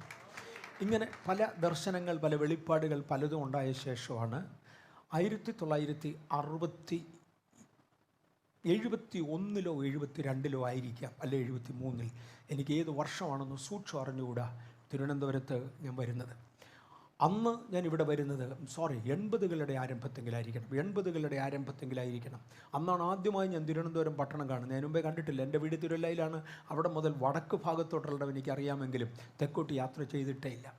തിരുവനന്തപുരം പട്ടണം എനിക്കൊന്ന് കാണണമെന്ന് താല്പര്യമുണ്ട്. ആ കൂട്ടത്തിൽ എയർഫോഴ്സിൽ നിന്ന് ലീവിൽ വന്ന സമയമാണ്. ആരോ പറഞ്ഞു വാര്യാപുരം യോഹന്നാച്ചായൻ ഇങ്ങനെ പാസ്റ്റർ PD ജോൺസൻ്റെ ചർച്ചിലുണ്ട്. PD ജോൺസനെ കാണണമെന്ന് ആശയമുണ്ട്, വാര്യാപുരം യോഹന്നാച്ചായനെ കാണണമെന്ന് ആശയമുണ്ട്. ഇവരെ ആരെയും ഞാൻ കണ്ടിട്ടില്ല. എല്ലാം കൂടി ഒന്ന് ചൊറ്റിയടിക്ക് നടക്കുമെന്ന് പറഞ്ഞ് ഇവിടെ വരുമ്പോഴാണ് യോഹന്നാച്ചായൻ ഒരു ദൂത് പറയുന്നത്. അന്ന് യോഹന്നാച്ചായൻ ദൂത് പറയുന്ന ശൈലി വേർന്ന ആളുകൾ ഭയങ്കര തിക്കിയായിരിക്കും ഇരിക്കുന്നത്. തിക്കി ആ അസംബ്ലീസ് ഓഫ് ഗോഡിൻ്റെ ചർച്ച് ഹോളിനകത്ത് തിങ്ങി നിറഞ്ഞ്, മലയാള ഭാഷയിൽ പറയും മണ്ണ് നുള്ളിയിട്ടാൽ താഴാത്തോലെ ആളിരിക്കുകയാണ്. അതിനിടയ്ക്ക് വാര്യാപുരം യോഹന്നാച്ചായൻ നിന്ന് ദൂത് പറയുകയാണ്. അദ്ദേഹം ഒരാളിനോട് ദൂത് പറയാൻ വേണ്ടി തൻ്റെ തോളത്ത് ഒരു ടർക്കി ടവലുണ്ടായിരുന്നു. ഒരു പക്ഷേ ഓർമ്മ കാണും. തൻ്റെ തോളത്തൊരു ടർക്കി ടവലുണ്ടായിരുന്നു. ടവൽ ചുരുട്ടി ഒരുത്തൻ്റെ തലയിലോട്ട് കയറി വെച്ചു കൊടുക്കും. ആരുടെ തലയിലാണ് ഇന്ന് വീണത് അവൻ ആ ടവലുമായിട്ട് എഴുന്നേറ്റ് വരണം, അദ്ദേഹത്തോടുള്ള ദൂത് പറയും. അത് കഴിയുമ്പോൾ ഈ ടവൽ ചുരുട്ടി വേറൊരു തന്നെ തലയിലെറിയും. എനിക്ക് ഏറ് കിട്ടി. അങ്ങനെ ഞാൻ ഈ ടവലും ചുരുട്ടി അദ്ദേഹത്തിൻ്റെ അടുക്കൽ തിരിച്ചു ചെന്നപ്പോൾ എന്നോട് പറഞ്ഞ ദൂതാണ്, ഇന്ത്യയുടെ തെക്കേ അറ്റത്ത് നിന്ന് ഉണർവിൻ്റെ ജ്വാല കത്തി പുറപ്പെടും. അതേസമയം ഇന്ത്യയുടെ വടക്കേ അറ്റത്ത് നിന്ന് പീഡനത്തിൻ്റെ, നശീകരണത്തിൻ്റെ വാൾ ഉയരും. വാൾ വെട്ടി തകർത്തുകൊണ്ട് തെക്കോട്ട് യാത്ര ചെയ്യും. ജ്വാല കത്തി ദഹിപ്പിച്ചുകൊണ്ട് വടക്കോട്ട് യാത്ര ചെയ്യും. ഈ വാളും ജ്വാലയും തമ്മിൽ കൂട്ടിമുട്ടും. ഈ വാളിനെ ജ്വാല ദഹിപ്പിക്കും. അതിനെ തുടർന്ന് ഭാരതം സുവിശേഷീകരിക്കപ്പെടും. നീയും ആ ഉണർവിൽ ഉണ്ടായിരിക്കും. ഞാനത് ഇന്നും വിശ്വസിക്കുന്നു. തെക്ക് നിന്ന് ഒരു ഉണർവ് ആരംഭിക്കുവാനുണ്ട്. തിരുവനന്തപുരത്തു നിന്നാണോ ഇതിനേക്കാളും തെക്കുന്നാണോ എനിക്കറിയാൻ വയ്യ. രണ്ടായാലും ഭാരതത്തെ സംബന്ധിച്ചിടത്തോളം തെക്കേ അറ്റത്ത് പ്രധാനപ്പെട്ട പട്ടണം ഇതാ. അതുകൊണ്ട് ദൈവം അത് ഇവിടുന്ന് ചെയ്യട്ടെ എന്ന് ഞാൻ പ്രാർത്ഥിക്കുന്നു. ദൈവമെന്ന് ഉപയോഗിക്കുന്ന ശക്തന്മാരായ അപ്പോസ്തലന്മാർ ദൈവവചനത്തിൻ്റെ അടിസ്ഥാന ഉപദേശത്തിൽ വ്യത്യാസം വരുത്താതെ, ഞാൻ അടിസ്ഥാന ഉപദേശത്തിൽ വ്യത്യാസം വരുത്തരുത് എന്ന് 100% ആഗ്രഹിക്കുന്ന ഒരാളാണ്. ദൈവവചനത്തിൻ്റെ അടിസ്ഥാന ഉപദേശത്തിന് തെറ്റുവരുത്താതെ, ആത്മാവിൻ്റെ ശക്തിയേറിയ ക്രിയകൾക്ക് ഒരു കോംപ്രമൈസ് ചെയ്യാതെ ദൈവത്തെ ആരാധിക്കുന്ന ഒരു വിഭാഗമായി ഈ പട്ടണത്തിൽ നിങ്ങളെ എനിക്കറിയാം. അതുകൊണ്ട് ഞാൻ കർത്താവിനെ വാഴ്ത്തും. ലോകവ്യാപകമായി ഒരുപാട് പേർക്ക് ഒത്തിരി പ്രതീക്ഷയുള്ളൊരു സഭയാണിത് എന്ന് ഞാൻ കർത്താവിൽ പറയട്ടെ. ഇത് മാത്രമേ ഉള്ളെന്നൊന്നും അല്ല ഞാൻ പറഞ്ഞത്. പക്ഷേ ആ കൂട്ടത്തിൽ ഇതുണ്ട് എന്ന് ഞാൻ കർത്താവിൻ്റെ നാമത്തിൽ ശക്തമായി എടുത്തു പറയട്ടെ. ബാംഗ്ലൂരിൽ ഞങ്ങൾക്ക് നടക്കുന്ന ഉപവാസ പ്രാർത്ഥനയുടെ ഏറ്റവും പ്രധാന ശുശ്രൂഷകന്മാരായി വരുന്നതിൽ ഒരാൾ പാസ്റ്റർ സുരേഷ് ബാബു. എല്ലാ വർഷവും അവസാനത്തെ ആഴ്ചയിൽ അദ്ദേഹം ഓപ്പൺ ചെയ്യണമെന്ന് എനിക്ക് താല്പര്യമുണ്ടായിരുന്നു. പലപ്പോഴും ഫസ്റ്റ് സെക്ഷൻ അദ്ദേഹം തുടങ്ങട്ടെ എന്ന് താല്പര്യമുണ്ടായിരുന്നു. ഞങ്ങൾ പിന്നെയും കുറച്ചിരുന്ന് ആലോചിക്കുമ്പോൾ ഒന്ന് പാട്ടുപാടി ആരാധിച്ച് പ്രാർത്ഥിച്ച ആ ഒരു ഉണർവിൻ്റെ താരിപ്പിലേക്ക് എത്തിയ ശേഷം അദ്ദേഹം വരികയാണെങ്കിൽ ഇച്ചിരൂടെ നന്നായിരിക്കുമല്ലോ എന്ന് തോന്നുകയും ഒടുവിലത്തെ ആഴ്ചകളിൽ അദ്ദേഹം വരികയും ഒടുവിലത്തെ ആഴ്ച ചില ദിവസങ്ങൾ ഞങ്ങൾക്ക് ദൂതെടുക്കുകയും ചെയ്യുമായിരുന്നു. ഈ വർഷം എനിക്ക് തോന്നുന്നു ഒടുവിലത്തെ ആഴ്ചയിൽ വരാൻ സാധിച്ചില്ല. അതുകൊണ്ട് ഒരാഴ്ച നേരത്തെ വന്നു. ഏറ്റവും ശക്തമായി പ്രയോജനപ്പെടുന്നവരുടെ കൂട്ടത്തിൽ ഒരാളാണ് പാസ്റ്റർ സുരേഷ് ബാബു. ഞങ്ങൾ ദൈവനാമത്തിൽ അദ്ദേഹത്തെ പറഞ്ഞയക്കുന്നതിൽ സഭയോടും വരുന്നതിൽ കർത്താവിൻ്റെ ദാസനോടുമുള്ള നന്ദി കർത്താവിൻ്റെ നാമത്തിൽ അറിയിക്കട്ടെ. എനിക്കൊന്ന് ആ ആശയത്തിൽ കൂടുതൽ ഇനി സാക്ഷ്യം പറഞ്ഞു പോകുന്നതിനേക്കാൾ തിരുവചനത്തിലേക്ക് പോകുന്നത് പ്രയോജനമായിരിക്കും. എങ്കിലും സാക്ഷ്യം അതിൻ്റെ കൂടെ ചേർക്കുവാൻ ഞാൻ അവിടെയും ഇവിടെയും ശ്രമിക്കും. കാരണം അത് ഒരുപാട് ആവശ്യമുള്ളതാണ്. വേറൊരാൾ ചെയ്തത് നമുക്ക് ഒരുമിച്ച് ഇങ്ങോട്ട് പ്രാപിക്കാം. ഞാൻ ഓർക്കുന്നുണ്ട്, ഞാനൊരു ഒരു കമ്പനിയിൽ കുറച്ച് നാൾ ജോലി ചെയ്തു. ഇന്ത്യൻ എയർഫോഴ്സിലായിരുന്നു എൻ്റെ മേജർ ജോലി. 18 വർഷം ഇന്ത്യൻ എയർഫോഴ്സിൽ ജോലി ചെയ്തു. അത് കഴിഞ്ഞൊരു പ്രൈവറ്റ് കമ്പനിയിൽ ഒരു 4 വർഷം ഞാൻ ജോലി ചെയ്തു.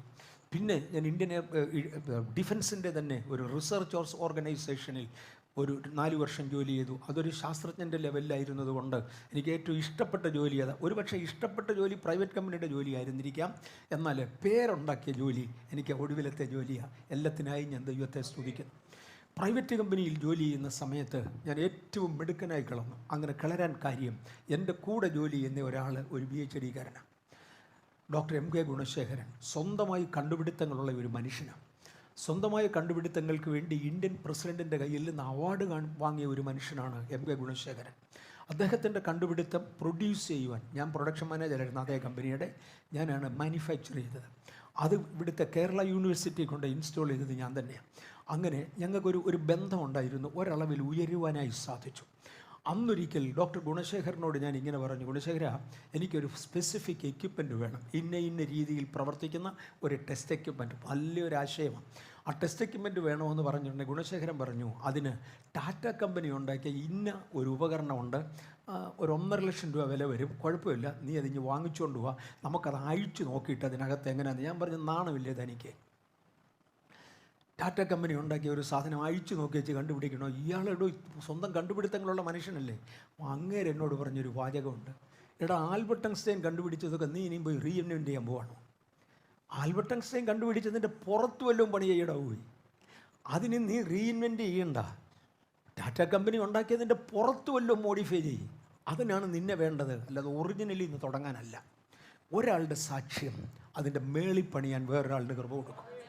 ഒരാളിനെ നടത്തിയ വിധങ്ങൾ അതിൻ്റെ മുകളിലേക്ക് ദൈവം ഉയർത്തുവാൻ നമുക്ക് കൃപ തരും. അതുകൊണ്ട് സാക്ഷ്യങ്ങൾ അവിടെയും ഇവിടെയും ആവശ്യമായിരിക്കാം. നമുക്ക് മുന്നോട്ട് പോകാം. ഞാൻ യെശയ്യാവിൻ്റെ പുസ്തകത്തിൽ നിന്ന് ചില വാക്യങ്ങൾ എടുക്കുവാനാണ് ഇന്ന് ദൈവാത്മാവിൻ്റെ ഹൃദയത്തിൽ ഒരാലോചന തന്നത്. അതുകൊണ്ട് യെശയ്യാവിൻ്റെ പുസ്തകത്തിലേക്കൊന്ന് വരട്ടെ. 42-ാം അധ്യായത്തിൻ്റെ 22-ാമത്തെ വാക്യം. ദയവായി ചില വാക്യങ്ങൾ ആരെങ്കിലും വായിച്ച് സഹായിച്ചാൽ എൻ്റെ ബലഹീനമായ കണ്ണിന് അത് പ്രയോജനമായിരിക്കും. അതുകൊണ്ട്, എന്നാൽ ഇത് മോഷ്ടിച്ചും കവർന്നും പോയിരിക്കുന്ന ഒരു ജനമാകുന്നു. അവരൊക്കെയും കുഴികളിൽ കുടുങ്ങിയും കാരാഗ്രഹങ്ങളിൽ അകപ്പെട്ടുമിരിക്കുന്നു. അവർ കവർച്ചയായിപ്പോയി, ആരും വിടിവിക്കുന്നില്ല. അവർ കൊള്ളയായിപ്പോയി, മടക്കിത്തരിക എന്നാരും പറയുന്നതുമില്ല. നിങ്ങളിൽ ആരതിന് ചെവി കൊടുക്കും? ഭാവി കാലത്തേക്ക് ആർ ശ്രദ്ധിച്ചു കേൾക്കും? ഓക്കെ, ഞാൻ ഈ 2 വാക്യങ്ങൾ ഞാൻ തന്നെ വായിച്ചു. അടുത്ത വാക്യങ്ങൾ ആരെങ്കിലും വായിച്ച് സഹായിച്ചാൽ ഞാൻ ഒന്നുകൂടെ പറയാം, എൻ്റെ ബലഹീനമായ കണ്ണിന് അതൊരല്പം കൂടെ പ്രയോജനമായിരിക്കും. ഇവിടെ ഇത് മോഷ്ടിച്ചും കവർന്നും പോയിരിക്കുന്ന ഒരു ജനതയെ നോക്കി, നിങ്ങളെ നോക്കിയല്ല, യഹൂദജനത്തെ നോക്കി കർത്താവ് പറയുന്നൊരു പദമാണ്. പക്ഷെ നമ്മിലും കുറേ പേരൊക്കെ ഇതുപോലെ ആയിരിക്കും. അതുകൊണ്ട് ഈ വാക്യങ്ങൾ നമുക്ക് ബാധകമാണ്. കേവലം അന്നത്തെ യഹൂദജനത്തിന് മാത്രം ബാധകമായിരുന്നെങ്കിൽ നമ്മുടെ പേർക്ക് ഇത് എഴുതി വെക്കത്തില്ല. നമ്മുടെ പേർക്ക് ഇത് എഴുതി വെക്കുവാനുള്ള കാര്യം നമ്മളിലും ഇതിന് ബാധകമായ അനേകരുണ്ട്. അതുകൊണ്ടാണ് നമുക്കൊന്ന് നോക്കാം നമ്മളങ്ങനെ ആണോ എന്ന്. എന്നാൽ ഇത് മോഷ്ടിച്ചും കവർന്നും പോയിരിക്കുന്ന ഒരു ജനമാകുന്നു. നിൽക്കട്ടെ, മോഷ്ടിച്ചും കവർന്നും പോയിരിക്കുന്ന ഒരു ജനമാകുന്നു. മോഷ്ടിച്ചും കവർന്നും പോയിരിക്കുന്ന ജനം എന്നാൽ എന്ത് ഒരാശയത്തിൽ കൂടെ പോകാൻ ഞാൻ ആഗ്രഹിക്കുന്നു. ഞാൻ വീട്ടിൽ നിന്ന് ഇറങ്ങുമ്പോൾ ഒരു ഉദാഹരണം ഞാൻ പറയാം. ഞാൻ വീട്ടിൽ നിന്ന് ഇറങ്ങുമ്പോൾ ഒരു 500 രൂപ എൻ്റെ പോക്കറ്റിലിട്ടുകൊണ്ടാണ് ഞാൻ ഇറങ്ങിയത്. ഞാൻ ഒരു കടയിൽ വന്ന് 500 രൂപയുടെ സാധനം വാങ്ങിച്ചു. ബില്ല് കയ്യിൽ കിട്ടി. 400 രൂപയുടെ സാധനം വാങ്ങിച്ചു. ബില്ല് കയ്യിൽ കിട്ടി. ഈ 400 രൂപ കൊടുക്കാൻ പോക്കറ്റ് തപ്പുമ്പോഴാണ് പോക്കറ്റിലൊന്നും ഇല്ല. ഞാൻ മോഷ്ടിക്കപ്പെട്ടു എന്നെനിക്ക് മനസ്സിലായി. മോഷ്ടിക്കപ്പെട്ടാൽ പണ്ട് എൻ്റെ കയ്യിൽ ഉണ്ടായിരുന്നു, ഇന്ന് എൻ്റെ കയ്യിലില്ല. എവിടെ വെച്ച് പോയി എന്ന് എനിക്ക് അറിഞ്ഞുകൂടാ, എപ്പോൾ പോയി എന്ന് എനിക്ക് അറിഞ്ഞുകൂടാ, എങ്ങനെ പോയി എന്ന് എനിക്ക് അറിഞ്ഞുകൂടാ. എൻ്റെ കയ്യിൽ ഉണ്ടായിരുന്നത് നഷ്ടപ്പെട്ടു എന്ന് മനസ്സിലാക്കുക. ഇത് മോഷ്ടിക്കപ്പെട്ട ഒരു ജനമാണ്. അപ്പോസ്തോലിക യുഗത്തിൽ നിഴൽ വീഴുന്ന രോഗികൾ സൗഖ്യമായിരുന്ന കാലത്തുനിന്ന് സഭ 20 നൂറ്റാണ്ട് ജീവിച്ച് 21-ാം നൂറ്റാണ്ടിലേക്ക് പ്രവേശിച്ചപ്പോൾ പേരല്ലാതെ ഒന്നും ഇല്ലയ്യോ എന്നൊരു പാട്ടുകാരൻ പാടിയതുപോലെ ഇന്നും ക്രിസ്ത്യാനി എന്ന് പേരുണ്ടെങ്കിലും ഞാൻ മോഷ്ടിക്കപ്പെട്ടവനാണ് എന്ന് സഭയ്ക്ക് മനസ്സിലാകും. ഇന്ന് രോഗശാന്തിയെക്കുറിച്ചോ ദൈവിക കൃപാവരങ്ങളെക്കുറിച്ചോ പറഞ്ഞാൽ ലജ്ജിക്കുന്നതും എതിർക്കുന്നതുമായ ഒരു വിഭാഗം ജീവനോടിരിക്കുന്ന തലമുറയിൽ നിങ്ങളെത്തി. ഈ തലമുറയെ നോക്കി യെശയ്യാവിൻ്റെ പ്രവചനം എത്രയോ സത്യമെന്ന് നോക്കാം. ഇത് മോഷ്ടിക്കപ്പെട്ടു ഒരു ജനമാകുന്നു. 2, ഇത് കവർന്നു പോയ ഒരു ജനമാകുന്നു. ഞാൻ എൻ്റെ മുമ്പിലത്തെ ഉദാഹരണത്തിൽ മടങ്ങി വരട്ടെ. ഞാനൊരു 500 രൂപയും എടുത്തുകൊണ്ട് വീട്ടിൽ നിന്നിറങ്ങി. ഇങ്ങോട്ട് വരുന്ന വഴിയിൽ ഒരു സ്ഥലത്ത് എന്നേക്കാൾ ബലവാനായ ഒരു മനുഷ്യൻ നിൽക്കുന്നു. അവൻ വന്നെൻ്റെ കുറ്റിക്കൊരടി അടിച്ച് എൻ്റെ പെടലേക്ക് പിടിച്ച് എഴുക്കട കാശെന്ന് പറഞ്ഞു. ഞാൻ എൻ്റെ കാശ് എടുത്തു കൊടുത്തു. ആരെ കൊണ്ടുപോയെന്ന് എനിക്കറിയാം, ഞാൻ കണ്ടതാണ്, എവിടെ വെച്ചാൽ പോയെന്നറിയാം, എങ്ങനെയാണെന്ന് എനിക്കറിയാം. പക്ഷെ തിരിച്ചു പിടിക്കാൻ എനിക്ക് ശക്തിയില്ലാത്തതിനാൽ എൻ്റെ കയ്യിലിരുന്നത് പോയി. എനിക്കൊന്നും ചെയ്യാൻ നിവൃത്തിയില്ല. ഞാൻ കവർന്ന അവസ്ഥയിലായിപ്പോയി. ഇത് മോഷ്ടിക്കപ്പെട്ട ഒരു ജനം, ഇത് കവർന്നു പോയ ഒരവസ്ഥ. പലർക്കും അറിയാം എന്താ സംഭവിക്കുന്നതെന്ന്. ഭാര്യയ്ക്കറിയാം ഭർത്താവ് കള്ളു കുടിക്കാൻ വീട്ടിൽ നിന്ന് ഇറങ്ങിപ്പോകുന്നത്. ഭാര്യ ഭർത്താക്കന്മാർക്കറിയാം മക്കൾ അയോഗ്യമായ വഴിയിൽ നടക്കാൻ വേണ്ടി വീട്ടിൽ നിന്ന് ഇറങ്ങിപ്പോകുന്നത്. കുഞ്ഞുങ്ങൾക്കറിയാം പിതാവോ മാതാവോ തെറ്റ് ചെയ്യുവാനായി പോകുന്നത്. പിടിച്ചു നിർത്താൻ യാതൊരു നിവൃത്തിയുമില്ല. എവിടെ വെച്ചാണ് തെറ്റെന്നറിയാം, എങ്ങനെയാണ് സംഭവമെന്നറിയാം. എന്തിന് സഭാ ശുശ്രൂഷകന്മാർ കാണിക്കുന്നതെന്ന് വിശ്വാസിക്കറിയാം. പക്ഷെ ചോദിക്കാൻ ആരുമില്ല. ഉയരത്തിലിരിക്കുന്നവൻ താഴ്ന്നവനെ കീഴടക്കുന്നു. ഞാൻ കവർച്ചപ്പെട്ടവനാണ്, കവർച്ചക്കാരനായി കവർച്ചക്കാരുടെ കയ്യിൽ അകപ്പെട്ടു പോയി, ഞാൻ കവർന്നു പോയി എന്നെനിക്ക് മനസ്സിലാകുന്നു. ഇത് മോഷ്ടിച്ചു പോയ ഒരു ജനം, ഇത് കവർന്നു പോയ ഒരു ജനം. നമ്മുടെ കാര്യം അല്ലെങ്കിൽ പിന്നെ ആരുടെ കാര്യമാണ്? 21-ാം നൂറ്റാണ്ടിലെ ദൈവസഭയുടെ കാര്യം അല്ലെങ്കിൽ പിന്നെ ആരുടെ കാര്യമാണ്? വ്യക്തിപരമായി ചില കുടുംബങ്ങളുടെ കാര്യം അല്ലെങ്കിൽ പിന്നെ ആരുടെ കാര്യമാണ്? അടുത്തത് താവോട്ട് വായിക്കാമോ? അവരൊക്കെയും കുഴികളിൽ കുടുങ്ങിയും കാരാഗ്രഹങ്ങളിൽ അടയ്ക്കപ്പെട്ടുമിരിക്കുന്നു. അവരെല്ലാം ഈ മോഷ്ടിക്കപ്പെട്ടവരും കവർച്ചയായി പോയവരും കുഴികളിൽ കുടുങ്ങിയും കാരാഗ്രഹങ്ങളിൽ അടയ്ക്കപ്പെട്ടുമിരിക്കുന്നു. കുഴികളിൽ കുടുങ്ങിയവർ, ദേ ആർ ബീങ് സ്നേർഡ് എന്നാണ് ഇംഗ്ലീഷിൽ കൊടുത്തിരിക്കുന്നത്. അവരെ കുടുക്കുകളിൽ ചതിക്കപ്പെട്ടവരാണ്, വഞ്ചിക്കപ്പെട്ടവരാണ്, കണികളിൽ അകപ്പെട്ടവരാണ്. ഇനിയും മോഷ്ടിക്കപ്പെട്ടതുപോലും അല്ലെങ്കിൽ ചതിക്കപ്പെട്ടവർ പോലും എന്തുപോലും അവർ ചതിക്കപ്പെട്ടവരാണ്. മോഷ്ടിക്കപ്പെട്ടവർ പോലും അവർ ഏതെങ്കിലും രീതിയിൽ അപകടത്തിലായവർ പോലും അവരെല്ലാവരും സ്നേഹേഴ്സ്, അവർ വഞ്ചിക്കപ്പെട്ടവരാണ്, ചതിക്കപ്പെട്ടവരാണ്. ക്രിസ്ത്യാനിത്വത്തിൻ്റെ പേരിൽ വഞ്ചിക്കപ്പെട്ടവരും, വിവാഹത്തിൻ്റെ പേരിൽ വഞ്ചിക്കപ്പെട്ടവരും, നന്മയുടെ പേരിൽ വഞ്ചിക്കപ്പെട്ടവരും, പേർഷ്യയ്ക്ക് കൊണ്ടുപോകാമെന്ന് പറഞ്ഞ് വഞ്ചിക്കപ്പെട്ടവരും വ്യത്യസ്ത രീതികളിൽ വഞ്ചിക്കപ്പെട്ടവരാണ്.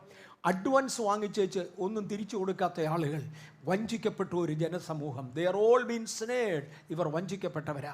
ആത്മീയത്തിൽ നന്മ കിട്ടുമെന്ന് കരുതി ആത്മീയൻ്റെ പുറകെ പോകുകയാണെന്നും പറഞ്ഞ് ഇറങ്ങിത്തിരിച്ച് ഉള്ളതിലേക്കൊടുവിൽ ചതിക്കപ്പെട്ടവരാണ് അതിൽ പലരും. അവരെല്ലാവരും ദേ ആർ ബീൻ സ്നേർഡ്.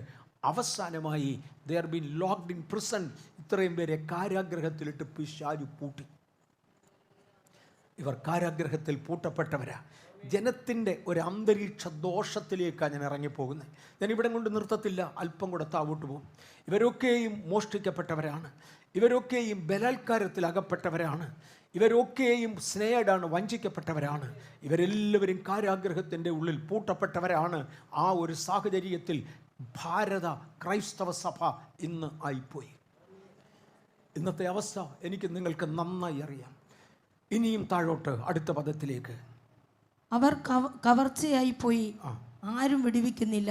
ഇവർ കവർച്ചയായി കിടക്കുന്ന ഈ സാഹചര്യത്തിൽ വിടുവിക്കാൻ ആരുമില്ല, ആരും വിടുവിക്കുന്നില്ല. താവോട്ട്. അവർ കൊള്ളയായി പോയി, മടക്കി തരിക എന്ന് ആരും പറയുന്നതുമില്ല. ഇവരെ തിരിച്ചെടുക്കേണ്ടതിന് വേണ്ടി ഇതെന്റെ വകയാ, തിരിച്ചു വെക്ക് പിശാചേ എന്ന് പറയേണ്ടതിന് വേണ്ടി അത്തരമൊരു വിടുതലിൻ്റെ ശുശ്രൂഷ ചെയ്യുന്നവനാരുമില്ല. അവർ കവർച്ചയായി, കൊള്ളയായി, മടക്കി തരിക എന്ന് പറയുന്നവനാരുമില്ല. എനിക്കിത് തിരികെ വേണമെന്ന് പറയുന്നവനാരുമില്ല. എന്നെ ഒന്ന് റീക്ലെയിം ചെയ്യുവാൻ, എന്നെ ഒന്ന് ഉദ്ധരിക്കുവാൻ ആരുമില്ലാത്ത ഒരു സാഹചര്യം. ഒരു കുഞ്ഞ് കാല് തെറ്റി തറയിൽ വീണാൽ പിടിച്ചുയർത്താൻ അപ്പനും അമ്മയും ഉണ്ട്. ആരെങ്കിലും ഒരു വ്യക്തി സഹായം അർഹിക്കുന്നവനുണ്ടെങ്കിൽ സഹായിപ്പാൻ നമ്മിൽ ആരെങ്കിലും ഉണ്ട്. ഇതാ വിശാലമായ ഭാരതത്തിലെ ദൈവസഭ മോഷ്ടിക്കപ്പെട്ടു, കവർച്ചയായി, കുരുക്കിൽ അകപ്പെട്ടു, അല്ലെങ്കിൽ കണികളിൽ അകപ്പെട്ടു, കാരാഗ്രഹത്തിൽ അടയ്ക്കപ്പെട്ടു. തിരിച്ചു ചോദിക്കുന്നവൻ ആരുമില്ല, വിടുതലിനു വേണ്ടി ശബ്ദം മുഴക്കുന്നവൻ ആരുമില്ല. അവിടെയും ഇവിടെയും വിടുതലിനു വേണ്ടി ശബ്ദമുയർത്തുന്ന ഒന്നോ രണ്ടോ വ്യക്തികൾ എവിടെയെങ്കിലും ഉയർന്നാൽ അവനെ അടിച്ച് തല പൊട്ടിക്കുന്ന ഒരു സമൂഹം ഇതിൻ്റെ നടുവിൽ തന്നെയായി. ആരെയും വിടുതലിലേക്ക് കൊണ്ടുവരുവാൻ കഴിയുന്നില്ല. താവോട്ട്. കണ്ടീഷൻ വഷളാകുക. നോക്കാം. നിങ്ങളിൽ ആർ അതിന് ചെവി കൊടുക്കും? നിങ്ങളിൽ ആർ അതിന് ചെവി കൊടുക്കും? നിൽക്കട്ടെ. ഇന്ന് എന്നെ ശ്രദ്ധിക്കുന്ന പ്രിയപ്പെട്ടവരെ, സഭയുടെ സാഹചര്യം ഇതാണെങ്കിൽ നമ്മിലാർ ഇതിന് ചെവി കൊടുക്കും? വായിച്ചു. ഭാവി കാലത്തേക്ക് ആര് ശ്രദ്ധിച്ചു കേൾക്കും? ഭാവി കാലത്തേക്ക് ആർ ശ്രദ്ധിച്ചു കേൾക്കും? നമ്മിലാർ ഈ സാഹചര്യത്തിന് ചെവി കൊടുക്കും? എനിക്കൊരു ഭാവി ഉണ്ടാകണം. ആ ഭാവി ഉണ്ടാകണമെങ്കിൽ ഞാനിത് ചെയ്യണം എന്ന് പറയുവാൻ നമ്മിലാർ ഇതിന് തയ്യാറാകും? ഇന്ന് ദൈവം നമ്മെ നോക്കിക്കൊണ്ടിരിക്കുക. ഉപവാസ പ്രാർത്ഥനയ്ക്കായി സ്തോത്രം, സന്ദേശങ്ങൾക്കായി സ്തോത്രം, കൃപാവരങ്ങൾക്കായി സ്തോത്രം. ദൈവം ഇത് കൈകാര്യം ചെയ്യാൻ നമുക്ക് അന്ന് അവസരത്തിനായി സ്തോത്രം. മനോഹരമായ ഓഡിറ്റോറിയത്തിനായി, ഇതിനകത്ത് എല്ലാ സജ്ജീകരണങ്ങൾക്കായും ദൈവത്തിന് സ്തോത്രം. ഇതിൻ്റെ എല്ലാം നടുവിൽ നിന്നുകൊണ്ട് സ്വർഗത്തിൽ ദൈവത്തിന് ചോദിക്കാനുള്ള ഒരു ചോദ്യം, ഈ വല്ലാത്ത സാഹചര്യത്തിൽ ഇതിനൊരു മറുപടി പറയുവാൻ നിങ്ങൾ ആരുണ്ട്? നമ്മിലാർ ഇതിനൊരു ചെവി കൊടുക്കും? ഭാവി കാലം സംബന്ധിച്ച് ആരിതൊന്ന് ശ്രദ്ധിച്ച് കേൾക്കും? ദൈവത്തിന് ഇതിനൊരു മറുപടി ചോദിക്കുവാനുണ്ട്. എനിക്കും നിങ്ങൾക്കും ഒരു മറുപടി കൊടുക്കാനുണ്ടോ? ഒരു പ്രാവശ്യം കൂടെ ഞാൻ അതുവഴി വരട്ടെ. ഒന്ന്, ഈ ജനം മോഷ്ടിക്കപ്പെട്ടു. അനേക ദൈവദാസന്മാരെ വ്യക്തിപരമായി ഇങ്ങോട്ടെടുത്താൽ ആരംഭകാലത്ത് ശക്തിയേറിയ ശുശ്രൂഷകൾ ചെയ്തവർ ഇന്ന് ശക്തമായ ശുശ്രൂഷയില്ല. ആരോഗ്യം കുറഞ്ഞതുകൊണ്ട് എന്നെപ്പോലെ കുറച്ച് പേര് ഡൗണായി. സാഹചര്യം കുറഞ്ഞതുകൊണ്ട് വേറെ കുറേ പേര് ഡൗണായി. സപ്പോർട്ടില്ലാത്തതുകൊണ്ട് ഒത്തിരി പേർ ഡൗണായി. ചേർന്ന് നിൽക്കുവാൻ ആരുമില്ലാത്തതുകൊണ്ട് ഇനി കുറേ പേർ ഡൗണായി. ആരംഭകാലവും ഇന്നത്തെ സമയവും തമ്മിലെടുത്താൽ കർത്താവേ, സഭ മോഷ്ടിക്കപ്പെട്ടു. ഒരിക്കൽ ഞാൻ കേരളത്തിൽ വന്ന ഒരു സമയത്ത്, മേ ബി ഒരു 5-6 വർഷങ്ങൾക്ക് പുറകിൽ ഒരിക്കൽ ഞാൻ കേരളത്തിൽ വരുമ്പോൾ, 4 വർഷം പുറകിൽ, ഞാൻ സമയം ഓർക്കുന്നില്ല, ഒരു കർത്താവിൻ്റെ ദാസൻ എന്നോട് പറഞ്ഞു, ഞാൻ കൃപാവരങ്ങളുടെ ശുശ്രൂഷ ചെയ്തുകൊണ്ടിരുന്നയാളാണ്. രോഗശാന്തിയും ഭൂതശാന്തിയും ഞാൻ സ്ഥിരമായി ചെയ്യുമായിരുന്നു. കൃപാവരങ്ങളുടെ ശുശ്രൂഷ ഞാൻ കൂടെ ചെയ്തിരുന്നു. പ്രവചനം ഞാൻ പറയുമായിരുന്നു. കുറഞ്ഞപക്ഷം ഞാൻ പ്രസംഗിക്കുമ്പോൾ നല്ല ഒരു ആത്മവ്യാപാരം ഉണ്ടായിരുന്നു. എനിക്കെൻ്റെ ആത്മാവിൽ അറിയാമായിരുന്നു, എൻ്റെ കേൾവിക്കാർക്ക് അറിയാമായിരുന്നു. പക്ഷെ ദൈവദാസ, ഇന്നതില്ല. എനിക്ക് വേണ്ടി അങ്ങ് ഒന്നുകൂടെ പ്രാർത്ഥിക്കണം, എനിക്ക് ആ കൃപയൊന്ന് മടക്കി ലഭിക്കണം. ഞാൻ എന്തോ പറ്റി? അതോ ഒരു കൂട്ടം എഴുത്തുകാരെ ഞാൻ കണ്ടു. തൃത്വ ഉപദേശത്തിന് വിപരീതമായി എഴുതുന്ന എഴുത്തുകാരാണ്. തൃത്വ ഉപദേശത്തിന് വിരോധം, ത്രിയേക ദൈവം എന്ന ആശയത്തിന് വിരോധമായി എഴുതുന്ന എഴുത്തുകാരാണ്. ഞാൻ പണ്ട് യാക്കോബയ സഭയിലായിരുന്ന സമയത്ത്, അദ്ദേഹത്തിൻ്റെ വാചകമാണ്, ഞാൻ പണ്ട് യാക്കോബയ സഭയിലായിരുന്ന, അതിനൊരു പറയുന്നത് ഓർത്തഡോക്സ് സഭയിലായിരുന്ന കാലത്ത് തൃത്വോപദേശത്തെ വ്യക്തമായി പഠിച്ചിട്ടുള്ളത് കൊണ്ട് അതിനെ സ്ഥാപിക്കണമെന്ന് എനിക്ക് താല്പര്യമുണ്ടായിരുന്നതുകൊണ്ട് ഞാൻ തൃത്വം ഉണ്ട് എന്ന് സ്ഥാപിച്ച് എഴുതുവാൻ ശ്രമിച്ചു. അപ്പോൾ എന്നെപ്പോലെ എഴുതുന്ന എഴുത്തുകാരുമായുള്ള സഹകരണമായി ഞങ്ങൾ ഒരുമിച്ചുണ്ട പ്രാർത്ഥനയായി, അവരുമായിട്ടുള്ള സംസാരമായി, അവരുടെ എഴുത്തുകളിൽ പങ്കെടുക്കേണ്ടതായി വന്നു. അങ്ങനെ അങ്ങോട്ടും ഇങ്ങോട്ടും തിരിഞ്ഞും മറിഞ്ഞു ഒരു 3-4 മാസം എഴുത്ത് കഴിഞ്ഞതോടെ എന്നിലുണ്ടായിരുന്ന കൃപാവരം എങ്ങോട്ട് പോയി എന്ന് കണ്ടില്ല, മുഴുവൻ തീർന്നു. ഒരുമിച്ച് നടക്കുന്നവൻ്റെ അഭിഷേകം അന്യോന്യം കൈമാറും, മറക്കരുത്. എഴുത്തുകാരുടെ കൂടി ഞാൻ കുറച്ചുനാൾ എഴുതിയതാണ്. എന്നിലുള്ള കൃപാവരം അതുപോലെ നിർജീവമായി എനിക്കൊന്ന് മടങ്ങി വരണമെന്ന് താല്പര്യമുണ്ട്. ഞാൻ കവർച്ചയായി പോയതാണ്. എവിടെ വെച്ചാൽ പോയെന്ന് എനിക്കറിയാം. അത് അദ്ദേഹത്തിൻ്റെ സ്റ്റേറ്റ്മെൻറ്റാണ്. ഞാൻ അദ്ദേഹത്തിൻ്റെ സ്റ്റേറ്റ്മെൻറ്റ് എൻ്റെ സ്റ്റേറ്റ്മെൻറ്റിനോട് ചേർക്കുക. ഞാൻ കവർച്ചയായി പോയതാണ്. എവിടെയാണ് പോയതെന്ന് എനിക്കറിയാം. മലയാളത്തിൽ പറയും, മുല്ലപ്പൂമണം ഏറ്റുകിടക്കും കല്ലിനുമുണ്ടാകും ഒരു സൗരഭ്യം. അനാവശ്യമായ കൂട്ടുകെട്ടും അയോഗ്യമായ ബന്ധവും നമ്മെ നാശത്തിലേക്ക് നയിക്കും. ഈ ജനം മോഷ്ടിക്കപ്പെട്ടു. ഈ ജനം കവർച്ചയായി പോയി. തിരിച്ചു വിടുവിപ്പാൻ ആരുമില്ല. ഞാൻ അന്ന് ദൈവദാസന് വേണ്ടി പ്രാർത്ഥിച്ചു വെച്ച് പറഞ്ഞൊരു പണിഷ്മെൻ്റ് എന്ന രീതിയിൽ താൻ ഒരു പുസ്തകവും വായിക്കാതെ കുറച്ച് നാളിരിക്കുക, ബൈബിൾ അല്ലാതെ അത് മാത്രം ഒന്ന് വായിച്ചുകൊണ്ട് ചില നാളുകളിരിക്കുക, ദൈവസന്നിധിയിലൊന്ന് ഇരിക്കുക. ഏതാണ്ട് ഒരാഴ്ച കഴിഞ്ഞപ്പോഴാ മനുഷ്യൻ എന്നെ വിളിച്ചു പറഞ്ഞു, എനിക്ക് നഷ്ടപ്പെട്ടത് മുഴുവനും കർത്താവ് തിരിച്ചു തന്നു. പക്ഷെ നമ്മിലാർ ഇതിന് ചെവി കൊടുക്കും? ഭാവികാലം സംബന്ധിച്ച് ഈ ജനതയെ ഒന്ന് ഉദ്ധരിക്കുവാൻ ആരുണ്ടാവും നമ്മുടെ ഇടയിൽ? ഞാൻ അടുത്ത ഒരു ഭാഗം കൂടെ തൊടട്ടെ. ജനം മോഷ്ടിക്കപ്പെട്ടു, ജനം കവർച്ചയായി. ഈ ആശയത്തിൽ നിന്നുകൊണ്ട് അടുത്ത ഒന്നുകൂടെ തൊടാൻ പോകാം. ഞാൻ ആത്മലോകത്തിലായിട്ട് ഏതാണ്ട് 65 വർഷമായി. ക്രിസ്തീയ ശുശ്രൂഷകൾ 12ാമത്തെ വയസ്സ് മുതൽ 77ാമത്തെ വയസ്സ് വരെ കാണുക. ഏതാണ്ട് 65 വർഷമായി. ഇന്നേക്ക് ഏതാണ്ട് 50 വർഷം മുമ്പേ ചില വർഗീയ വിഭാഗങ്ങൾ, ഞാനിത് പരസ്യസ്ഥലത്താണ് പറയുന്നതെന്ന് എനിക്ക് നന്നായി അറിയാം, ചില വർഗീയ വിഭാഗങ്ങൾ എഴുതി ഉണ്ടാക്കിയ ഹിഡൻ അജണ്ട, രഹസ്യ അജണ്ട എന്ന പേരിൽ ഒരു 47 പോയിന്റിൽ ഒരു അജണ്ട അന്നാരോ കാണിച്ചത് എനിക്ക് ഓർമ്മയുണ്ട്. മുഴുവൻ ഭാഗങ്ങൾ ഞാൻ ഓർക്കുന്നില്ലെങ്കിലും പ്രസക്തമായ ചില ഭാഗങ്ങൾ എനിക്ക് ഓർമ്മയുണ്ട്. ക്രിസ്തീയ എഴുത്തുകാരെ കൊണ്ട് ക്രിസ്ത്യാനിക്കെതിരായ ചരിത്രം നിർമ്മിച്ച് ക്രിസ്തീയ നേതാക്കന്മാർക്ക് വിപരീതമായി കിംവദന്തികൾ ഉണ്ടാക്കുക. അതിനാവശ്യമുള്ള പണം വേണമല്ലോ. ആ ആഴത്തിലോട്ട് പോകുന്നില്ല. അതിനാവശ്യമുള്ള പണം ഉണ്ടാക്കേണ്ടതിന് ക്രിസ്തീയ പെൺകുട്ടികളെ വിളിച്ച് പിടിച്ച് ബോംബെയുടെ ചുവന്ന തെരുവിൽ വിറ്റ് ആ കാശ് കൊണ്ട് ഇവർക്ക് പ്രതിഫലം കൊടുക്കണം. വ്യത്യസ്ത ജാതികളെ ഇല്ലാതെയാക്കുവാൻ അതാത് ജാതിയിൽപ്പെട്ട ആളുകളെ വിളിച്ച് അതിൻ്റെ എഴുത്തുകാരെ കൊണ്ട് അതാത് ജാതികളുടെ നേതൃസ്ഥാനത്ത് നിൽക്കുന്നവരും പേരുള്ളവരുമായ ആളുകൾക്കെതിരെ കളങ്കം പറഞ്ഞുണ്ടാക്കുക, എഴുതി പരസ്യപ്പെടുത്തുക. അതോടുകൂടെ നേതാക്കന്മാരിലുള്ള വിശ്വാസം ആ സമൂഹത്തിന് നഷ്ടപ്പെടും. നേതാക്കന്മാരിലുള്ള വിശ്വാസം ആ സമൂഹത്തിന് നഷ്ടപ്പെട്ടാൽ അതോടെ ആ സമൂഹം പൊട്ടിത്തകർന്നു. ഇന്ന് പിശാച് അത് പ്രാക്ടീസ് ചെയ്തു. 50 വർഷങ്ങൾക്ക് മുൻപേ പ്ലാൻ ചെയ്തു തുടങ്ങിയതാ. ഇന്ന് അത് പൂർണ്ണമായി തൻ്റെ ക്രിസ്ത്യ വിഭാഗത്തിലുള്ളവർ ക്രിസ്ത്യ നേതൃത്വത്തിനെതിരെ ലേഖനം എഴുതി തുടങ്ങി.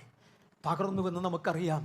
ഞാൻ ബലാത്കാരത്തിലായി, ഈ ജനം മോഷ്ടിക്കപ്പെട്ടു, ഞങ്ങൾ കവർച്ചയായി. മോഷ്ടിക്കപ്പെട്ടത് ഞാൻ പറഞ്ഞു എവിടെയാ പോയെന്ന് അറിയത്തില്ല. പണ്ട് എനിക്കും കൃപാവരം ഉണ്ടായിരുന്നു. പണ്ട് ഞാനും പ്രാർത്ഥിച്ചാൽ രോഗികൾ സൗഖ്യമാകുമായിരുന്നു. പണ്ട് ഞങ്ങളുടെ അപ്പോസ്തലന്മാരുടെ നിഴൽ വീണാൽ രോഗികൾ സൗഖ്യമാകുമായിരുന്നു. പണ്ട് ഞങ്ങളുടെ അപ്പോസ്തലന്മാർ പറയുന്നത് പോലെ കാര്യങ്ങൾ നടക്കുമായിരുന്നു. അനന്യാസിനോടും സഫീറയോടും നിന്നെ കുഴിച്ചിടാൻ ആളില്ലേ എന്ന് ചോദിച്ചാൽ അത് വേറൊരു കാര്യമാണ്. നിന്നെ കുഴിച്ചിടാൻ ആളില്ലേ എന്ന് ചോദിച്ചാൽ വേറൊരു ഭാഷയിൽ ബാല്യക്കാർ വാതുക്കൽ നിപ്പുണ്ടെന്ന് പറഞ്ഞാൽ. ഞാനൊരു ഉദാഹരണം ഒന്ന് പറഞ്ഞോട്ടെ. നമ്മളാരും അത് ചെയ്യാറില്ല.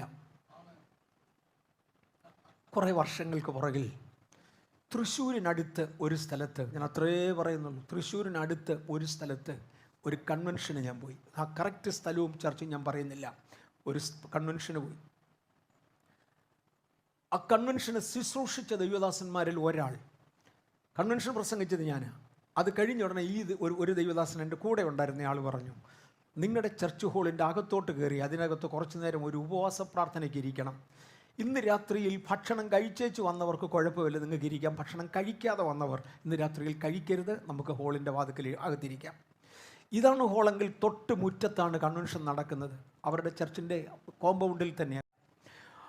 അച്ചായനുടനെ പറഞ്ഞു, ആർക്കാ അതിൽ സങ്കടം? ഒരു നല്ല കാര്യമല്ലേ അദ്ദേഹം പറഞ്ഞത്. ഉപവസിക്കുന്നവരൊന്ന് ഉപവസിക്കട്ടെ, നമുക്ക് കുറച്ചു നേരം പ്രാർത്ഥിക്കാം. പക്ഷേ എതിർത്ത വ്യക്തി ഉപവസിക്കാൻ തയ്യാറല്ലാതെ അദ്ദേഹം ഇറങ്ങിപ്പോയി. അദ്ദേഹത്തിൻ്റെ ഭാര്യയും കൂടെ പോയി. ഉപവാസ പ്രാർത്ഥനയുടെ ഇടയ്ക്ക് ദുർഭൂതങ്ങൾ ഇളകി, ദുർഭൂതങ്ങൾ വിട്ടുപോയി. ഈ സഭയ്ക്കകത്തിരുന്ന് കർത്തൃമേശ വാങ്ങിച്ച് ചവച്ചിരുന്ന പുള്ളികളാണ്. അവരുടെ ഭൂതം ഇളകി ആ ഭൂതങ്ങളെ പറഞ്ഞു വിട്ടു. അത് കഴിഞ്ഞിരിക്കുമ്പോഴാണ് തേണ്ടേ ഈ ശുശ്രൂഷകൻ, അന്ന് ഉപവസിച്ച് പ്രാർത്ഥിക്കണമെന്ന് പറഞ്ഞയാൾ നിന്ന് ശുശ്രൂഷിക്കാം. പാസ്റ്റർ സിയോ ജേക്കബിനെ ഓർമ്മയുണ്ടോ? അദ്ദേഹം വന്ന് ശുശ്രൂഷിക്കുക. സിയോ ജേക്കബ് ശുശ്രൂഷിച്ചുകൊണ്ടിരിക്കുക.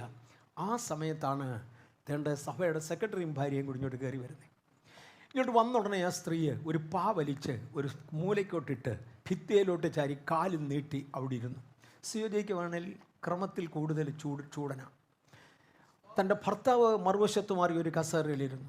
സിയോ ജേക്കബ് അവരുടെ കാലൊന്ന് ചുരുട്ടി വെക്കാൻ പറഞ്ഞു. അങ്ങനെ പറയരുതായിരുന്നു. അദ്ദേഹം പറഞ്ഞു അവൻ്റെ കാലൊന്ന് ചുരുട്ടി വെക്കാൻ പറഞ്ഞു. ഭർത്താവ് മറുവശത്തു നിന്ന് ആരടാ നീ ആരടാ അത് പറയാനെന്ന് ചോദിച്ചു. ഇവിടെ ഉപവാസ പ്രാർത്ഥനയാണ്. പി മാത്യു അങ്കിൾ എഴുന്നേറ്റു. പി മാത്യു അങ്കിൾ എഴുന്നേറ്റ് കണ്ടതോടെ എല്ലാവരും ശാന്തരായി. കാര്യം അച്ചായൻ്റെ വാ കൊണ്ട് വല്ലതും പറഞ്ഞതാ. ഞാൻ നോക്കിക്കൊണ്ടിരിക്കുന്നു. ആ സ്ത്രീയുടെ നേരെ വിരൽ ചൂണ്ടിക്കൊണ്ട് പറഞ്ഞു, വാലിവക്കാരിവിടെ ഇല്ലേടാ, തൂക്കട അവളെ പായോടെ എടുത്ത് പുറത്തിട എന്ന് പറഞ്ഞാൽ ആ സഫീറെ കൊണ്ടുപോയ ബാല്യക്കാരില്ലേടാന്ന്. വാലിവക്കാരില്ലേടാ ഇവിടെ, തൂക്കട അവളെ പായോടെ എടുത്ത് പുറത്തിട. ശാന്തമായി. പി മാത്യുച്ചാൻ ആ ചർച്ചിൻ്റെ അംഗമല്ല, അച്ചായനും കൺവെൻഷന് വന്നതാ. എല്ലാം ശാന്തമായി. ഞാൻ ആ പാസ്റ്ററുടെ വീട്ടിൽ കിടന്നുറങ്ങുക. രാത്രിയിൽ 12 മണിയോടുകൂടെ പാസ്റ്ററുടെ വീട്ടിൽ ആൾ വന്നു. ആ സ്ത്രീ ഹാർട്ട് അറ്റാക്കായി മരിച്ചു. ബാല്യക്കാരെടുത്തുകൊണ്ട് പോകാൻ പരുവമായി. ഞാൻ ഇടയ്ക്കൊന്ന് പറഞ്ഞതാണേ, ദൈവം ഉപയോഗിക്കുന്ന വീരന്മാർ അവിടെ ഇവിടെ ഉണ്ട്. ദൈവം ഉപയോഗിക്കുന്ന ശ്രേഷ്ഠന്മാർ അവിടെ ഇവിടെ ഉണ്ട്. നിങ്ങളുടെ അടുത്തല്ലേ പാറശാല? തൻ്റെ PV ആശാരി ഉപദേശിയെ ദൈവം ഉപയോഗിച്ചിരുന്ന വഴികൾ നിങ്ങളിൽ ചിലർക്ക് ഓർമ്മയുണ്ട്. ഞാനും കണ്ടതാ. അവിടെയും ഇവിടെയും ദൈവം ചിലരെയൊക്കെ ഉപയോഗിക്കും കേട്ടോ. ഈ ജനം കർത്താവെ മോഷ്ടിക്കപ്പെട്ടു. ഈ അനുഭവങ്ങൾ ഉണ്ടായിരുന്ന സഭ ഇന്ന് എവിടെ? പണ്ടൊരിക്കൽ തണ്ട് പത്രോസിൻ്റെ മേൽ വ്യാപരിച്ച അധികാരം ഇന്ന് 1-2 പേരിലെ വ്യാപരിച്ച് ഞങ്ങൾ കാണുന്നുള്ളൂ. ഞാൻ എടുത്തു പറഞ്ഞ 2 പേരും പോയി. ഈ സഭ കവർച്ചയായി, ഈ സഭ മോഷ്ടിക്കപ്പെട്ടു, ഈ സഭ കവർച്ചയായി. ഞങ്ങളെല്ലാവരും കാരാഗ്രഹങ്ങളിൽ അടയ്ക്കപ്പെട്ടു.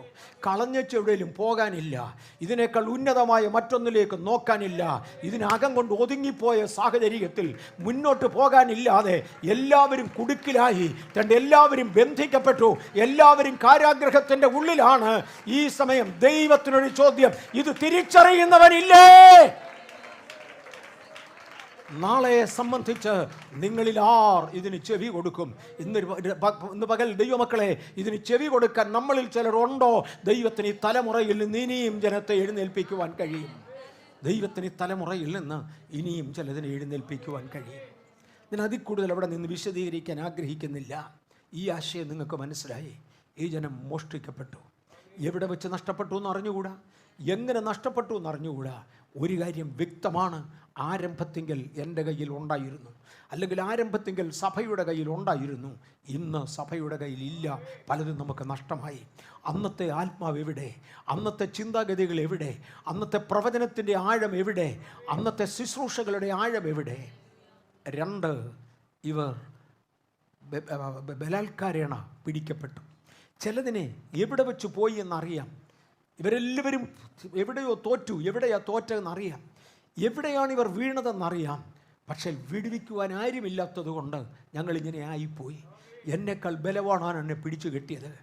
അനേകർ ഇന്ന് ബന്ധനസ്ഥരായി. എല്ലാവരും തന്നെ ബന്ധിക്കപ്പെട്ടു, കാരാഗ്രഹങ്ങളിൽ അടയ്ക്കപ്പെട്ടു. ദൈവമേ, ഞങ്ങൾക്ക് പുറത്തു വരുവാൻ ഒരു മാർഗവുമില്ല, ഞങ്ങളെ എവിടെയെങ്കിലും വിടുവിക്കണമേ എന്ന് പറയുന്നു. ഒരു വശം ജനം അങ്ങനെ കിടക്കുന്നു. ശുശ്രൂഷകന്മാരെ നോക്കി, നേതൃവൃന്ദങ്ങളെ നോക്കി എന്ന് പറഞ്ഞാൽ നിങ്ങളാരും പാസ്റ്റർ സുരേഷ് ബാബുവിനെ നോക്കാനല്ല ഞാൻ പറഞ്ഞത്, എം എ വർഗീസിനെ നോക്കാനല്ല ഞാൻ പറഞ്ഞത്. നിങ്ങളിൽ ഓരോരുത്തരും നേതൃസ്ഥാനത്തേക്ക് ഉയർത്തുവാൻ സ്വർഗത്തിൽ ദൈവം നിങ്ങളെ വിളിച്ചുവെങ്കിൽ, അതിനാണ് കൂട്ടിച്ചേർത്തതെങ്കിൽ ചിലതെല്ലാം പറയുവാൻ നിങ്ങൾക്ക് കഴിയണം.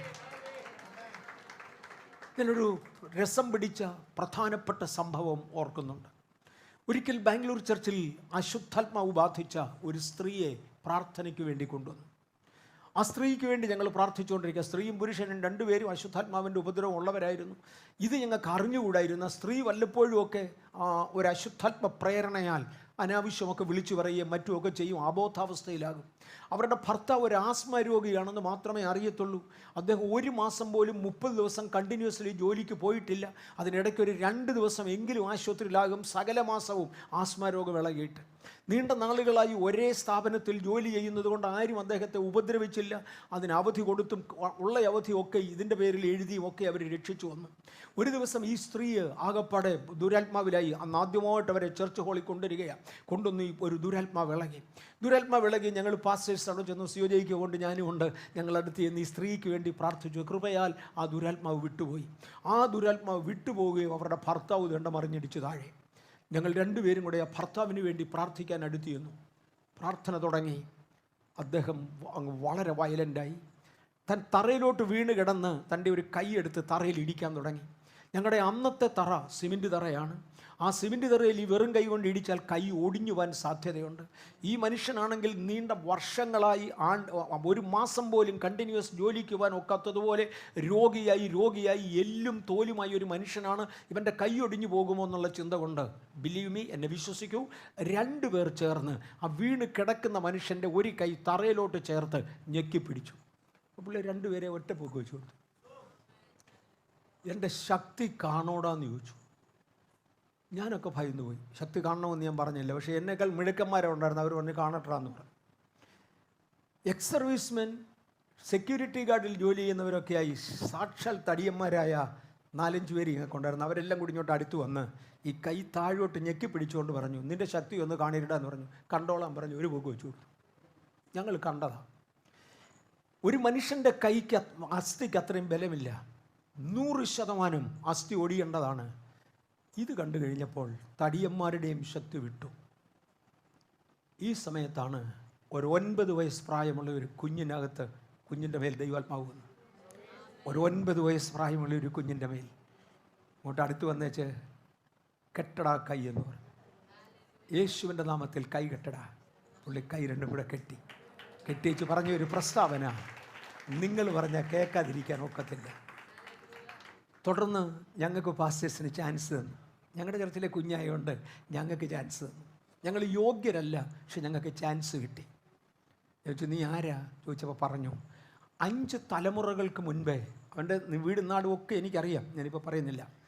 5 തലമുറകൾക്ക് മുൻപേ തമിഴ്നാട്ടിൽ നിന്ന് ഒരു പാണ്ടി അറുകൊലയെ അവരൊരു കാളവണ്ടിയിലാക്കി കേരളത്തിൽ കൊണ്ടുവന്ന് 5 തലമുറകളായി എനിക്കവർ പൂജ തരികയാ. ഞാനൊരു അറുകൊലയാണ്. ഈ കുടുംബത്തിൽ 41 ആമ്പിള്ളേരുണ്ട്. 40 പേരും എനിക്ക് ഒരു വർഷം ഒരാടിനെ വീതം കുരുതി തരും. ഇവൻ എനിക്ക് ഇന്ന് വരെ ഒരാടിനെ കുരുതി തന്നിട്ടില്ല. ഇവനെ ഞാൻ ആസ്മ കളിപ്പിച്ച് ഒടുവിൽ അവനെ കൊന്നിരിക്കും, അതിനു വേണ്ടി വന്നതാ. ഞങ്ങളായി ഒരു മുൻകൈ എടുക്കാതെ ആ കൊച്ചനോട് പറഞ്ഞു, മോനെ എങ്ങനെയും പറഞ്ഞു വിടറാ. ആ കൊച്ചൻ തന്നെ പറഞ്ഞു വിട്ടു. നിങ്ങൾക്ക് മനസ്സിലാകുന്നുണ്ടോ?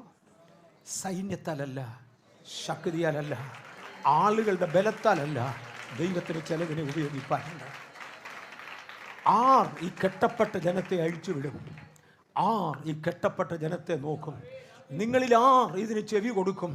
നിങ്ങളിൽ ചെവി കൊടുക്കുവാൻ തയ്യാറുള്ള ചിലതിനെ സ്വർഗത്തിലെ ദൈവത്തിന് ഉയർത്താനുണ്ട്.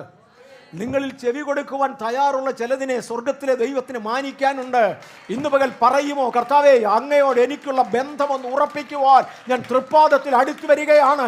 ഈ കെട്ടപ്പെട്ട ജനത്തെ, എൻ്റെ സഭയെ, എൻ്റെ ജനത്തെ കർത്താവിൻ്റെ നാമത്തിലൊന്ന് ഉയർത്തിയെടുക്കുവാൻ ഞാൻ എൻ്റെ ജീവിതത്തെ തിരുസന്നിധിയിൽ സമർപ്പിക്കുക.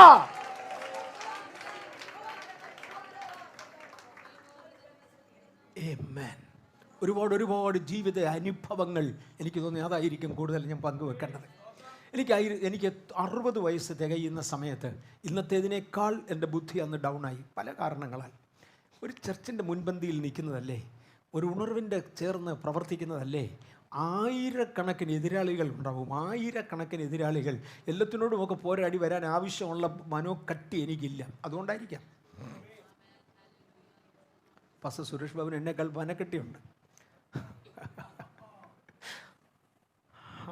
അല്ല, എന്നേക്കാൾ കൂടുതൽ അദ്ദേഹം പ്രതികൂലം സഹിച്ചതാണ്. തെക്കുന്ന ഉണർവ് തുടങ്ങേണ്ടതെങ്കിൽ തെക്കൂന്ന് തന്നെ ഉണർവുകാരനെ ഒതുക്കുന്ന ശക്തിയും ഉയരും. അത് മറക്കരുത്. തെക്കുന്നാണ് ഉണർവ് തുടങ്ങുന്നതെങ്കിൽ തെക്കൂന്ന് തന്നെ ഉണർവുകാരനെ ഒതുക്കുന്ന ശക്തിയും ഉയരും. കൃപയാൽ അതിനാവശ്യമുള്ള ഒരു സമൂഹത്തെ കർത്താവ് തെക്ക് പാകിയതിനായി ഞാൻ ദൈവത്തെ സ്തുതിക്കുന്നു. ഒന്ന് കിളന്നു വരുവാൻ യേശുവിൻ്റെ നാമത്തിൽ അതിനാവശ്യമുള്ള ദിവ്യശക്തി സഭയുടെ മേലുണ്ടാകട്ടെ. ഇതൊരു പ്രത്യേക ആലോചനയായി ഈ സമയം കർത്താവിനെ ഏൽപ്പിക്കുക. നസ്രയനാകുന്ന യേശുവിൻ്റെ നാമത്തിൽ തെക്ക് നിന്ന് ഉയരുന്നതായ ആ ഉണർവിൻ്റെ ശക്തിയെ കെട്ടിക്കളയേണ്ടതിനും കെടുത്തു കളയേണ്ടതിനും തെക്ക് നിന്ന് ഉണർവുകാരെ ഒതുക്കുന്ന വല്ലാത്ത വഞ്ചന ശക്തിയെ യേശുവിൻ്റെ നാമത്തിൽ ഇന്ന് പകൽ ഞങ്ങൾ ബന്ധിക്കുകയാണ്. ശക്തിയെ ഞങ്ങൾ ശാസിക്കുകയാണ്. ഹേ ദുരാത്മാവേ കീഴടങ്ങ്, ദുരാത്മാവേ കീഴടങ്ങ്. ഇവിടെ നിന്നൊരു ദൈവശക്തി വളരട്ടെ. കർത്താവേ, ഈ തെക്ക് നിന്നാണ് ഒരു ശക്തി ഉയരേണ്ടതെങ്കിൽ, ഉണർവിന്റെ ജ്വാല ഉയരേണ്ടതെങ്കിൽ അത് യേശുവിന്റെ നാമത്തിൽ ഇന്ന് പകലും ഉയരട്ടെ.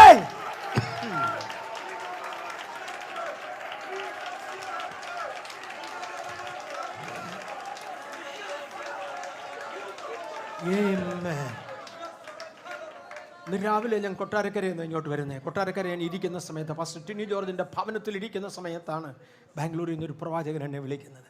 അദ്ദേഹം എന്നെ വിളിച്ചുകൊണ്ടാണ് വരുന്നത്. തിരുവനന്തപുരത്താണെന്ന് അദ്ദേഹത്തിന് അറിയാം. തിരുവനന്തപുരത്തെ ഏത് ചർച്ചിലാണെന്ന് അറിഞ്ഞുകൂടാ. അദ്ദേഹം എന്നെ വിളിച്ചേച്ച് പറഞ്ഞു, പാസ്റ്റർ ഇന്ന് എവിടെയാണെങ്കിലും ഇന്ന് ആ ദൂതൊന്ന് എടുത്തോണം, ഓർമ്മിപ്പിച്ചോണം, അതിനെ അഡ്രസ്സ് ചെയ്യണം എന്ന് ദൈവാത്മാവ് പറയുന്നു. ഈ ആഴത്തിലേക്ക് കൊണ്ടുപോകുവാൻ ദൈവാത്മാവൻ ഉണ്ടായിരുന്നതിനാൽ ഞാൻ ദൈവത്തെ നന്ദിയോടെ സ്തുതിക്കുകയാണ്. ഉണർവിൻ്റെ മുമ്പിൽ നിൽക്കുന്ന നേതാക്കന്മാരെ, ഉണർവിൻ്റെ മുമ്പിൽ നിൽക്കുന്ന സഭയെ, ഉണർവിൻ്റെ മുമ്പിൽ നിൽക്കുന്ന സഭകളെ ഒതുക്കുന്ന വ്യാപാരങ്ങൾ യേശുവിൻ്റെ നാമത്തിൽ കീഴടങ്ങട്ടെ.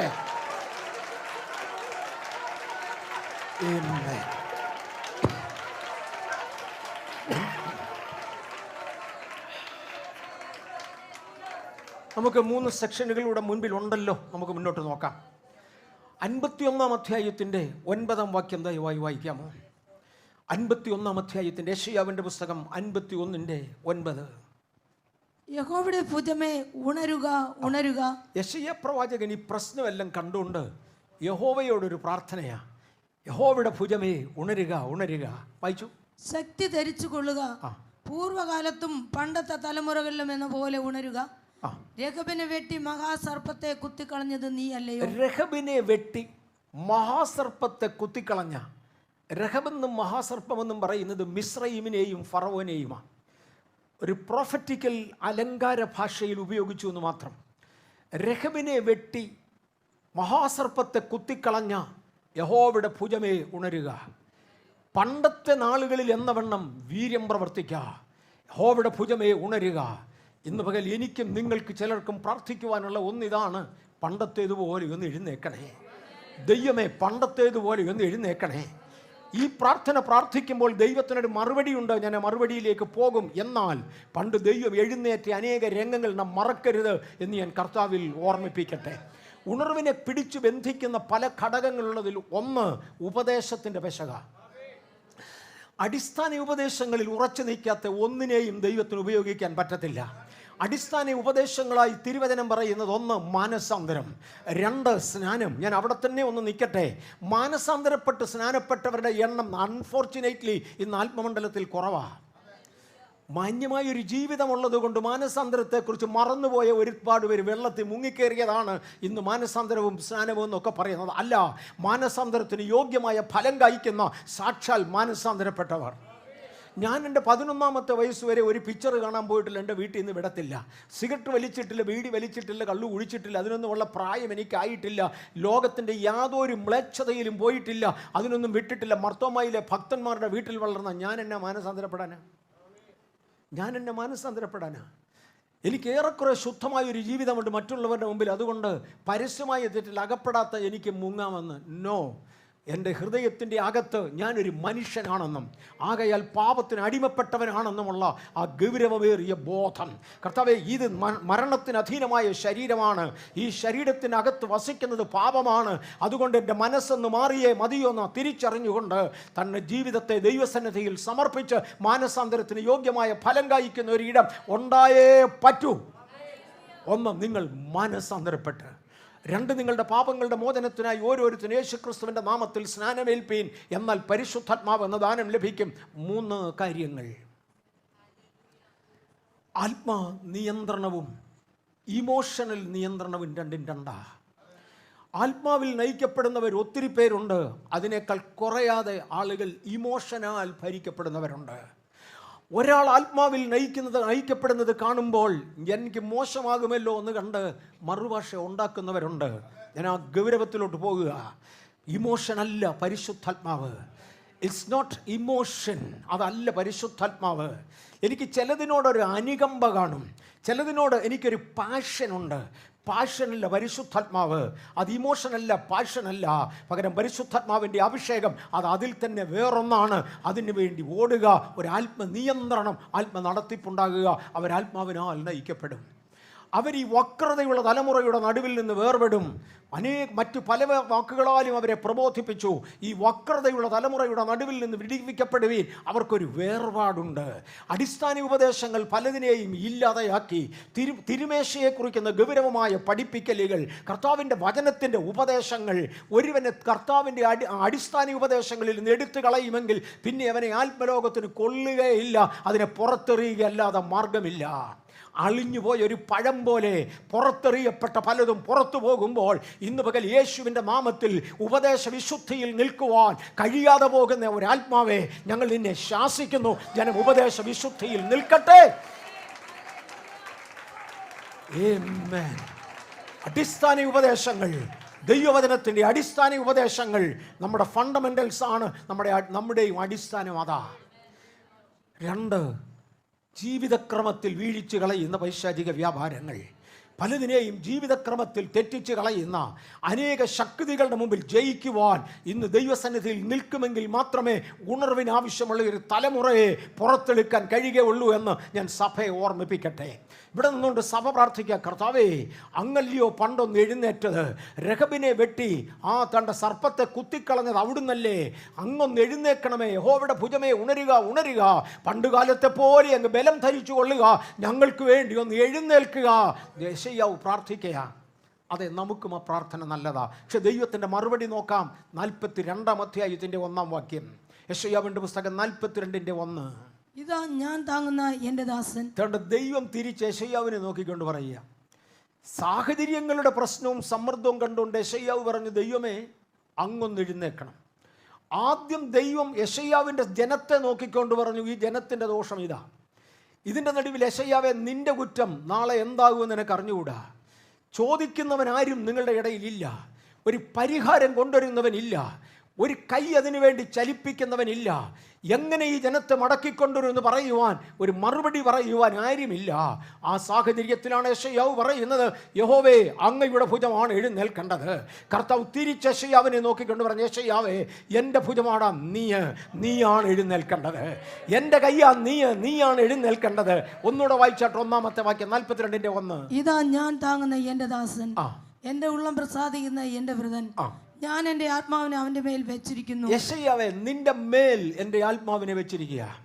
ഇന്ന് പകൽ എന്നെ ശ്രദ്ധിക്കുന്ന കർത്താവിൻ്റെ ദാസീദാസന്മാരെ, നമ്മുടെ മേൽ യഹോവയുടെ ആത്മാവിനെ വെച്ചിരിക്കുക. യഹോവയുടെ ആത്മാവിനെ കുറിച്ച് ഒത്തിരി പഠനങ്ങൾ ഉണ്ടെങ്കിലും അതിൽ ഒന്ന്, ഞാനിവിടെ ഡീപ്പായി ഒരു ബൈബിൾ സ്റ്റഡി എടുക്കുക എന്നുള്ളതല്ല എൻ്റെ വിഷയം. അതിന് സുരേഷ് ബാബു പാസ്റ്ററെ ഞങ്ങൾ അങ്ങോട്ട് വിളിക്കുക ഒരു ആഴമായ ബൈബിൾ ക്ലാസ് എടുക്കാൻ. സത്യമായിട്ടും ഈ തലമുറയിൽ ഞങ്ങൾക്ക് പരിചയമുള്ളതിൽ ഇത്രയും ഡീപ്പായി ദൈവവചനത്തിൻ്റെ പുതിയ വ്യാഖ്യാനം കൊണ്ടുവരുന്ന രണ്ടാമതൊരാൾ ഇല്ലാത്തത് കൊണ്ട് വല്ലപ്പോഴുമൊക്കെ ഞാൻ ഇവിടെ വന്ന് വരണേ എന്ന് പറയുന്നത്. ഇവിടെ വന്ന് ഞാൻ എന്തെങ്കിലും ഒന്ന് ഡീപ്പായിട്ട് നിങ്ങളോട് പറഞ്ഞ് പഠിപ്പിച്ചു പോകാനല്ല, പക്ഷേ കർത്താവിൻ്റെ മനസ്സിൽ ഇട്ട് നിങ്ങൾക്ക് നേരത്തെ അറിയാവുന്ന ഭാഗങ്ങളൊന്ന് ഇളക്കിയേച്ചു പോവുക, ഇത്രയേ ഒക്കത്തുള്ളൂ.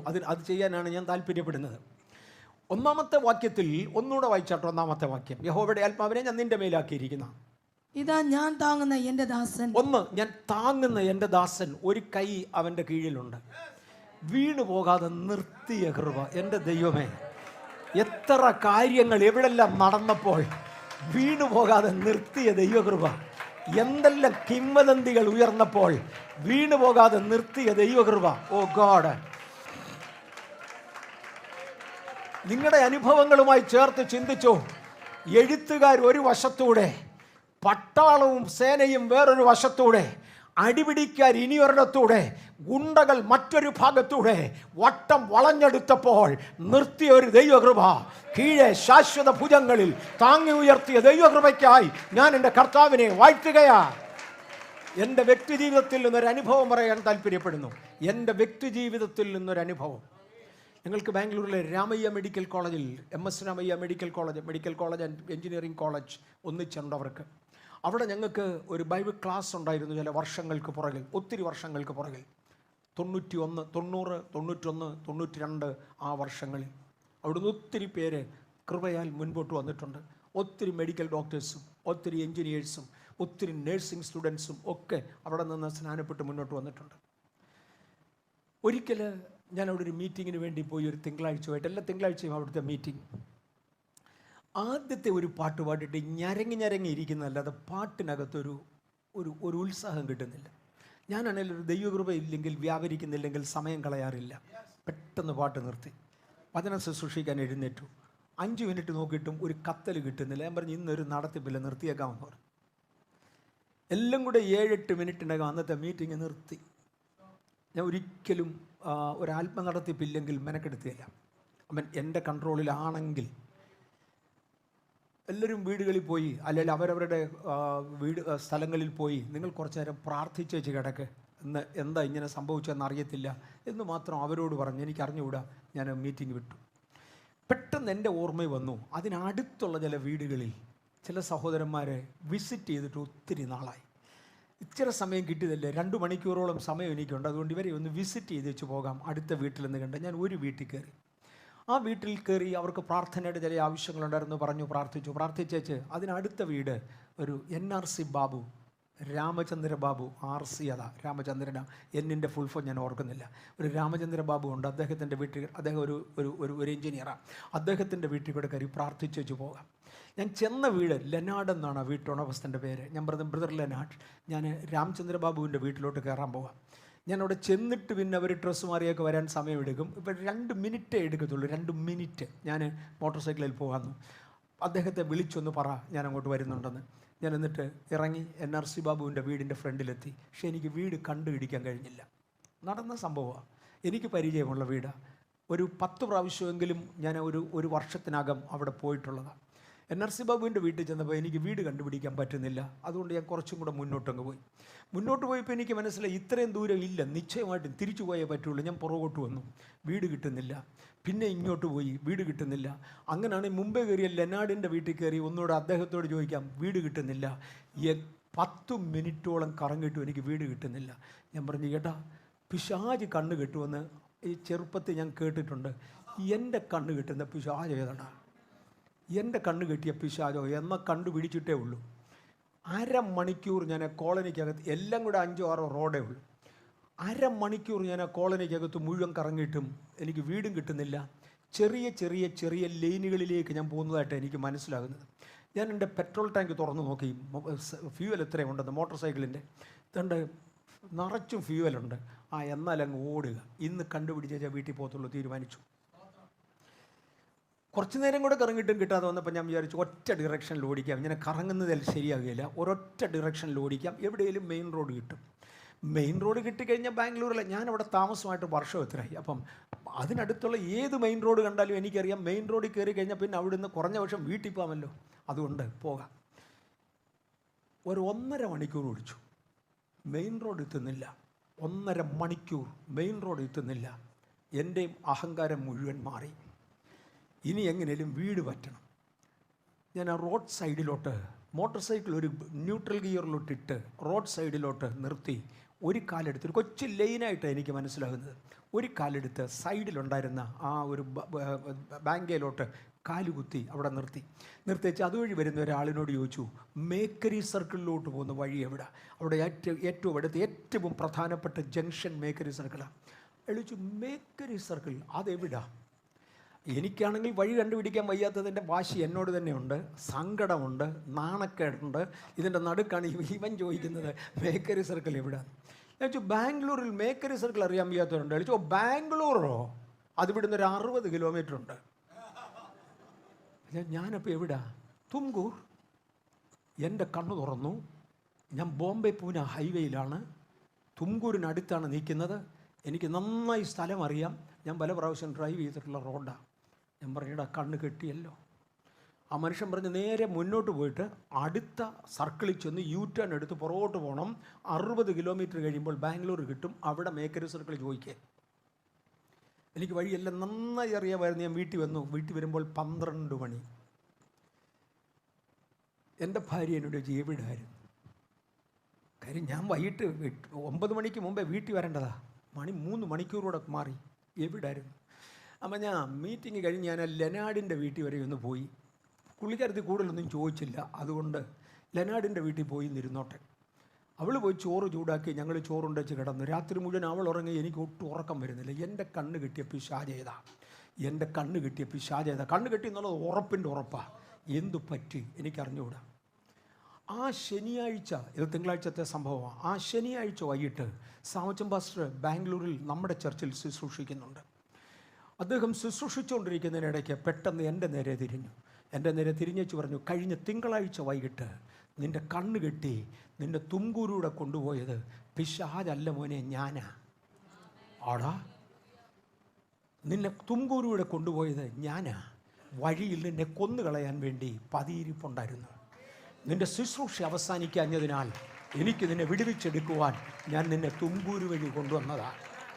എനിക്ക് കാര്യങ്ങൾ ഒരുപാട് മനസ്സിലായി. യഹോവയുടെ ഭുജം ഉണരുന്നത് അവിടെ.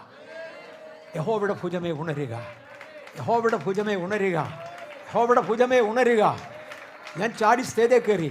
ഞാൻ സാമച്ചൻ പാസ്റ്റർ അന്ന് എൻ്റെ സ്റ്റേജ് വേണം, അതുകൊണ്ട് എനിക്ക് ഇച്ചിരിയുടെ സ്വാതന്ത്ര്യമുണ്ട്. ഞാൻ ചാടി സ്റ്റേജിൽ കയറി ഞാൻ പറഞ്ഞു, സാമച്ചൻ പാസ്റ്റർ എനിക്ക് 1 മിനിറ്റ് മൈക്കൊന്ന് തരാമോ, ഒരു കാര്യം പറയാൻ വേണ്ടിയാണ്. ഞാൻ പറഞ്ഞു, നിങ്ങൾക്കാർക്കും ഇത് പിടികിട്ടി കാണത്തില്ല. എൻ്റെ വൈഫ് പോലും ഇപ്പോൾ ഓർക്കുന്നോന്നറിയാൻ വയ്യ. കഴിഞ്ഞ തിങ്കളാഴ്ച ഞാൻ വീട്ടിൽ വരുന്നത് രാത്രി 12 മണിക്കാണ്. ഓർമ്മയുണ്ട്, ഞാൻ തുംകൂര് പോയിച്ചാ വന്നേ.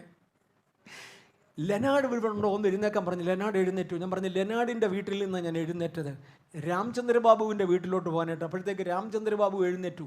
അദ്ദേഹം എഴുന്നേറ്റ് വെച്ച് പറഞ്ഞു, പാസ്റ്ററെ ലെനാർഡ് എന്നെ വിളിച്ചു, പാസ്റ്റർ വരുന്നെന്ന് പറഞ്ഞു.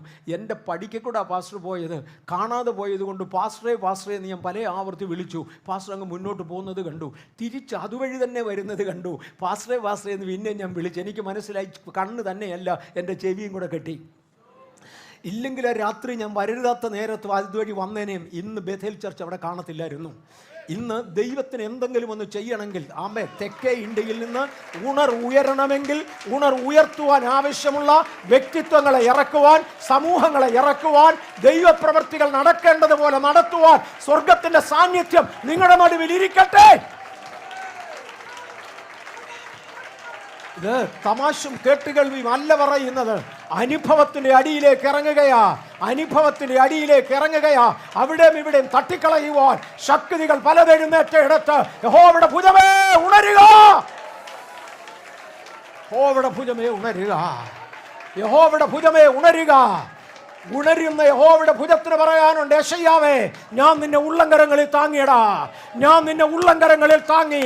ഇന്ന് ഇതിനകത്തിരിക്കുന്ന ദൈവമക്കളെ, ഞാൻ നിന്നെ ഉള്ളങ്കരങ്ങളിൽ താങ്ങി. നാട്ടുകാരന്റെ മഹിമ കൊണ്ടല്ല, ആർക്കും നമ്മളോട് വൈരാഗ്യമില്ലാത്തത് കൊണ്ടല്ല പാസ്റ്റേ ജീവിച്ചിരിക്കുന്നത്. വേറൊരുത്തന്റെ കരം നമ്മളെ താങ്ങിയത് കൊണ്ടാ. ആർക്കും വൈരാഗ്യമില്ലാത്തത് കൊണ്ടല്ല ഇന്നും ജീവനുള്ളവരുടെ ദേശത്ത്. നിങ്ങളോടാർക്കും വൈരാഗ്യമില്ലാത്തത് കൊണ്ടല്ല ഇന്നിവിടെ ഇരിക്കാൻ കാര്യമായത്.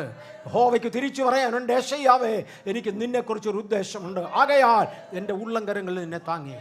2, എൻ്റെ ആത്മാവിനെ നിന്റെ മേലാക്കി. ആത്മാവെൻ്റെ ഉള്ളിലുണ്ട്, എൻ്റെ ഉള്ളിലുള്ള ആത്മാവ് ക്രിസ്തുവിൻ നാളിൽ എന്നെ ഉയർപ്പിക്കും. നിങ്ങളുടെ ഉള്ളിൽ വസിക്കുന്ന ആത്മാവിനെ കൊണ്ടാണ് നിങ്ങളെ ഉയർപ്പിക്കുന്നത്. ആരുടെയും ഉള്ളിൽ ആത്മാവ് ഇല്ലെങ്കിൽ ഉയർക്കുകയൊന്നുമില്ല കേട്ടോ. നമ്മുടെ ഉള്ളിൽ വസിക്കുന്ന ആത്മാവിനെ കൊണ്ടാണ് ഉയർപ്പിക്കുന്നത്. 2, ആത്മാവ് എൻ്റെ കൂടുണ്ട്. ആത്മാവ് കൂടെ നടന്നെങ്കിൽ മാത്രമേ സകല സത്യത്തിലും വഴി നടത്തത്തുള്ളൂ. നിങ്ങളോട് കൂടെ നടക്കുന്ന ആത്മാവ് നിങ്ങളെ സകല സത്യത്തിലും നടത്തും. അല്ലാത്തവൻ സ്നാനപ്പെട്ട് അവിടെ കൊണ്ടങ്ങ് തീരും, അതിന് മുന്നോട്ടില്ല. 1, 2, 3 സത്യങ്ങളിൽ ഇറങ്ങിച്ചാൽ പുള്ളി അവിടെ കൊണ്ടങ്ങ് തീരും, മുന്നോട്ട് പോകത്തില്ല. ആത്മാവ് കൂടെ നടന്നാൽ ദിവസം തോറും പുതിയ സത്യങ്ങളിലേക്ക് ഇറങ്ങും. പുതിയ സത്യങ്ങളിൽ സകല സത്യത്തിൽ നടത്തുവാൻ ചിലരുടെ മേൽ യഹോവയുടെ ആത്മാവ് ഇറങ്ങി വരും. ചിലരുടെ മേൽ, ഒരുവന്റെ മേൽ യഹോവയുടെ ആത്മാവ് ഇറങ്ങി വന്നാൽ അദ്ദേഹത്തിന്റെ കൈ കൊണ്ടാണ് അത്ഭുതങ്ങളും അടയാളങ്ങളും വീര്യപ്രവൃത്തികളും നടക്കുന്നത്. യഹോവയുടെ ആത്മാവ് അവന്റെ മേൽ വന്നു, അവൻ ശക്തി പ്രാപിച്ചെഴുന്നേറ്റു.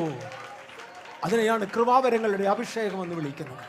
അതിനെയാണ് ദൈവത്തിൻ്റെ കൃപാവരങ്ങൾ കൈകാര്യം ചെയ്യുവാനുള്ള പ്രത്യേക ദൈവിക വിളി എന്ന് വിളിക്കുന്നത്. ചിലരുടെ മേൽ യഹോവയുടെ ആത്മാവ് ഇറങ്ങി വരും, എൻ്റെ ഉള്ളങ്കരം കൊണ്ട് താങ്ങുന്നു. അവൻ്റെ മേൽ യഹോവയുടെ ആത്മാവിനെ താവോട്ട് വായിച്ചേ.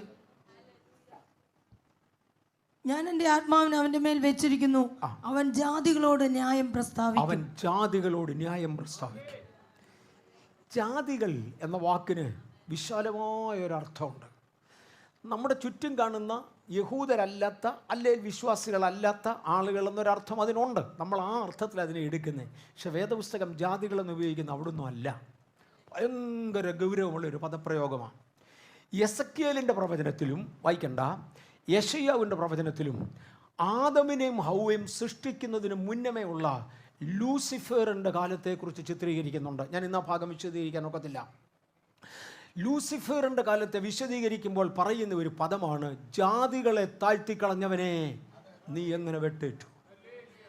ജാതികൾ, ഇവിടെ മനുഷ്യൻ ഉണ്ടാകുന്നതിന് മുമ്പ് ഇവിടെ ജാതികൾ, അന്ന് ദൂതന്മാരേ ഉള്ളൂ.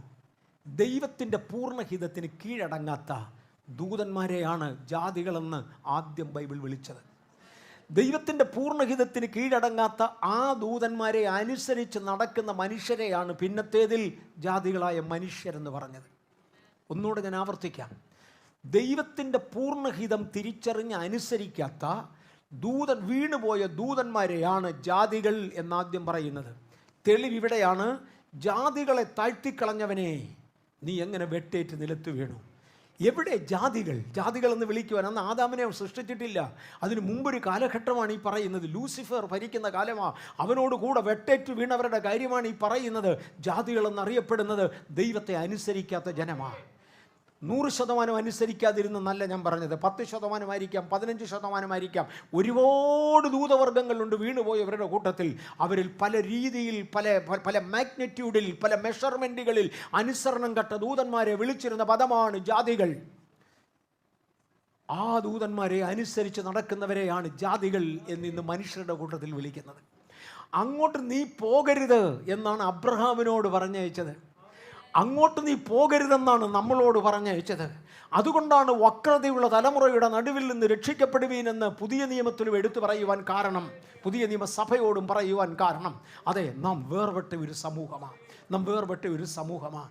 ഞാൻ നിന്നെ വേർതിരിച്ചിരിക്കുക യേശയ്യാവേ, നീ ഇവരുടെ ഒന്നും കൂട്ടത്തിൽ പെടുന്നതല്ല. 1-ാം വാക്യം ഒന്നുകൂടെ വായിച്ചാട്ടെ.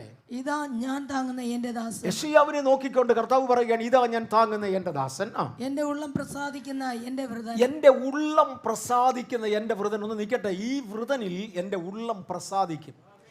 എല്ലാവരിലും പ്രസാദം ഉണ്ടാകത്തില്ല. എനിക്ക് 4 കൊച്ചുമക്കളുണ്ട്. 4 കൊച്ചുമക്കളുണ്ട്. ഞാനും എൻ്റെ ഭാര്യയും കൂടെ ഇടയ്ക്കിടയ്ക്കൊക്കെ പറയും, ഇതിലെ രണ്ടാമൻ അവനോടാണ് ഞങ്ങൾക്ക് ഇഷ്ടം കൂടുതൽ. കർത്താവിൻ്റെ ദാസനെ അറിയാം, അവനോടാണ് ഞങ്ങൾക്ക് ഇഷ്ടം കൂടുതൽ. വേറൊരു ഭാഷയിൽ പറഞ്ഞാൽ അവനോടാണ് പ്രസാദം. കാര്യം എല്ലാം അപ്പച്ചൻ്റെ അമ്മച്ചിൻ്റെയും ഇഷ്ടം പോലെ. ഇപ്പോഴല്ലേ, ഇപ്പോൾ അവനൊക്കെ വളർന്ന് മീശയായി തുടങ്ങി. കുഞ്ഞിലെ അപ്പച്ചൻ്റെ അമ്മച്ചിയുടെയും പൂർണ്ണ ഇഷ്ടത്തിന് നിൽക്കുന്ന 4 മക്കളുടെ കൂട്ടത്തിലെ ഒറ്റപ്പുള്ളി ഇവനാണ്. 100%. മറ്റെല്ലാവരും പറഞ്ഞാൽ കേൾക്കുന്ന ദൈവത്തിൻ്റെ കരുണയാൽ എൻ്റെ 4 കൊച്ചുമക്കളും പറഞ്ഞാൽ കേൾക്കും, 2 പിള്ളേരും പറഞ്ഞാൽ കേൾക്കും, 2 മരുമക്കളും പറഞ്ഞാൽ കേൾക്കും, എല്ലാവരും പറഞ്ഞാൽ കേൾക്കുന്നവരാണ്. പക്ഷെ പറയാതെ തന്നെ മനസ്സിൻ്റെ താല്പര്യം ചെയ്തു തരുന്നവനാണ് ഈ ഒരു പുള്ളി. ആ കൊച്ചുപ്രായത്തിൽ, അവൻ്റെ കൊച്ചുപ്രായത്തിൽ ഞാനൊരു ഗുളിക തിന്നാൻ എടുത്താൽ, അപ്പച്ച ഞാൻ തരാം ഗുളിക, ഞാൻ തരാം. ഏത് ഗുളിക തരേണ്ടത്? അവൻ ആ ഗുളിക എടുത്ത് അപ്പച്ചൻ വാ വിളിച്ച് എൻ്റെ വായിലോട്ടിടും. എന്നെ രുചിയെന്നറിയാം ആ ഗുളികയ്ക്ക്. കഴിക്കുന്ന ഗുളികയായാലും കുഞ്ഞിൻ്റെ കൈ കൊണ്ട് ഇട്ട് തരുമ്പം ഭയങ്കര രുചിയാണ്. അങ്ങനെ അപ്പച്ചന് മീനാണോ ഇറച്ചിയാണോ ഇഷ്ടം? എടാ ഇറച്ചിയാണ് ഇഷ്ടം. ഏത് കഷ്ണമാ പറ, എടുത്ത് അവൻ വായിലിട്ട് തരും. ഇതുപോലെ അമ്മച്ചോടും. അങ്ങനെ താല്പര്യത്തിൽ നടന്ന ഒരുത്തൻ, അവനോട് ഈ ഹൃദയത്തിന് പ്രസാദം തോന്നും.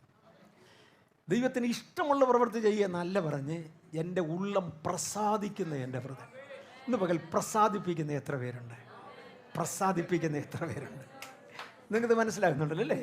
പ്രസാദിപ്പിക്കുന്നവരെയാ തമ്പുരാൻ നോക്കുന്നത്. ഇതാ യെശയ്യാവേ, നിന്നെ ചിലത് ഏൽപ്പിക്കാൻ കൊള്ളാം, കാര്യം നീ എൻ്റെ ഹൃദയം പ്രസാദിപ്പിക്കുന്നവനാ. എൻ്റെ കയ്യിൽ 10 വ്യത്യസ്ത വസ്തുക്കളുണ്ടെന്നിരിക്കട്ടെ, ഇല്ലെങ്കിൽ 10 വ്യത്യസ്ത കോയിൻ ഇരിക്കുക. ഇതിനകത്ത് എനിക്ക് ഏറ്റവും ഇഷ്ടപ്പെട്ട നിറമുള്ള ഒരു കോയിൻ, ഈ പൈസയുടെ കോയിനായിട്ട് എടുക്കരുത്, എന്തെങ്കിലും 10 സാധനങ്ങൾ 10 നിറത്തിലുള്ളതിരിക്കുകയാണ്. എനിക്ക് ഏറ്റവും ഇഷ്ടപ്പെട്ട ഗോലി എന്നിരിക്കട്ടെ, ഈ വട്ട് കളിക്കാൻ ഉപയോഗിക്കുന്ന കുപ്പിവട്ടുണ്ടല്ലോ, കുപ്പിവട്ട്, അത് പല നിറത്തിലുള്ള കുപ്പിവട്ട്. എനിക്ക് ഏറ്റവും ഇഷ്ടമുള്ള നിറത്തിലൊരു കുപ്പിവട്ടുണ്ട്. അത് കിട്ടിയാൽ എനിക്ക് പ്രസാദമാണ്. ഒരു കുഞ്ഞ് കുപ്പിവട്ടിട്ട് കളിച്ചുകൊണ്ടിരിക്കുകയാണ്. ഞാൻ അവിടെ ചെന്നപ്പോൾ അവൻ പറഞ്ഞ് ഏത് വേണേ തരാം, പക്ഷേ ഇത് തരത്തില്ല, എൻ്റെ പ്രസാദമായില്ല. പ്രസാദപ്പെടണമെങ്കിൽ ഞാൻ എന്താഗ്രഹിക്കുന്നു അതെനിക്ക് കിട്ടണം. ഞാൻ സ്നാനപ്പെട്ടതാ, പിടിച്ചോ എന്നും പറഞ്ഞ് മാറിയിരുന്നേ ഉണ്ടായില്ല. ഞാൻ ഇടയ്ക്കൊക്കെ ആരാധനയ്ക്ക് പോകുന്നുണ്ട്, പിടിച്ചോ എന്ന് പറഞ്ഞ് മാറിയിരുന്നേ ഉണ്ടായില്ല. എൻ്റെ ഹൃദയത്തിൻ്റെ പ്രസാദത്തിൽ വരണമെങ്കിൽ എൻ്റെ പൂർണ്ണ ഇഷ്ടം പരിപൂർണമായി ചെയ്യുന്നവർ നമ്മുടെ കൂട്ടത്തിൽ എങ്ങാണോ ആരെങ്കിലും ഉണ്ടോ? കർത്താവേ, അങ്ങേക്ക് ഏതാ പ്രസാദം, അത് ചെയ്യുവാൻ എനിക്ക് കൃപ തരണമേ എന്ന് പറഞ്ഞാൽ എന്നെ ചിലത് ദൈവത്തിന് ഏൽപ്പിക്കാനുണ്ട്. ഇതാ ഞാൻ പ്രസാദിക്കുന്ന എൻ്റെ ഹൃദയം, എൻ്റെ ഉള്ളം അവൻ്റെ മേലിരിക്കുന്നു. എൻ്റെ ഉള്ളം കരങ്ങളിൽ ഞാൻ അവനെ വഹിക്കും. എൻ്റെ ആത്മാവിൽ ഞാൻ അവനെ മേൽ വെക്കും, കാരണം ഞാൻ അവനിൽ പ്രസാദിക്കുന്നു. വായിച്ചു താവട്ടെ. അവൻ ജാതികളോട് ന്യായം പ്രസ്താവിക്കും. എടാ പിശാചേ, എടാ വീണുപോയ ദൂത, ഇത് സ്വർഗത്തിലെ ദൈവത്തിൻ്റെ വകയാ, മാറട എന്ന് പറയാൻ.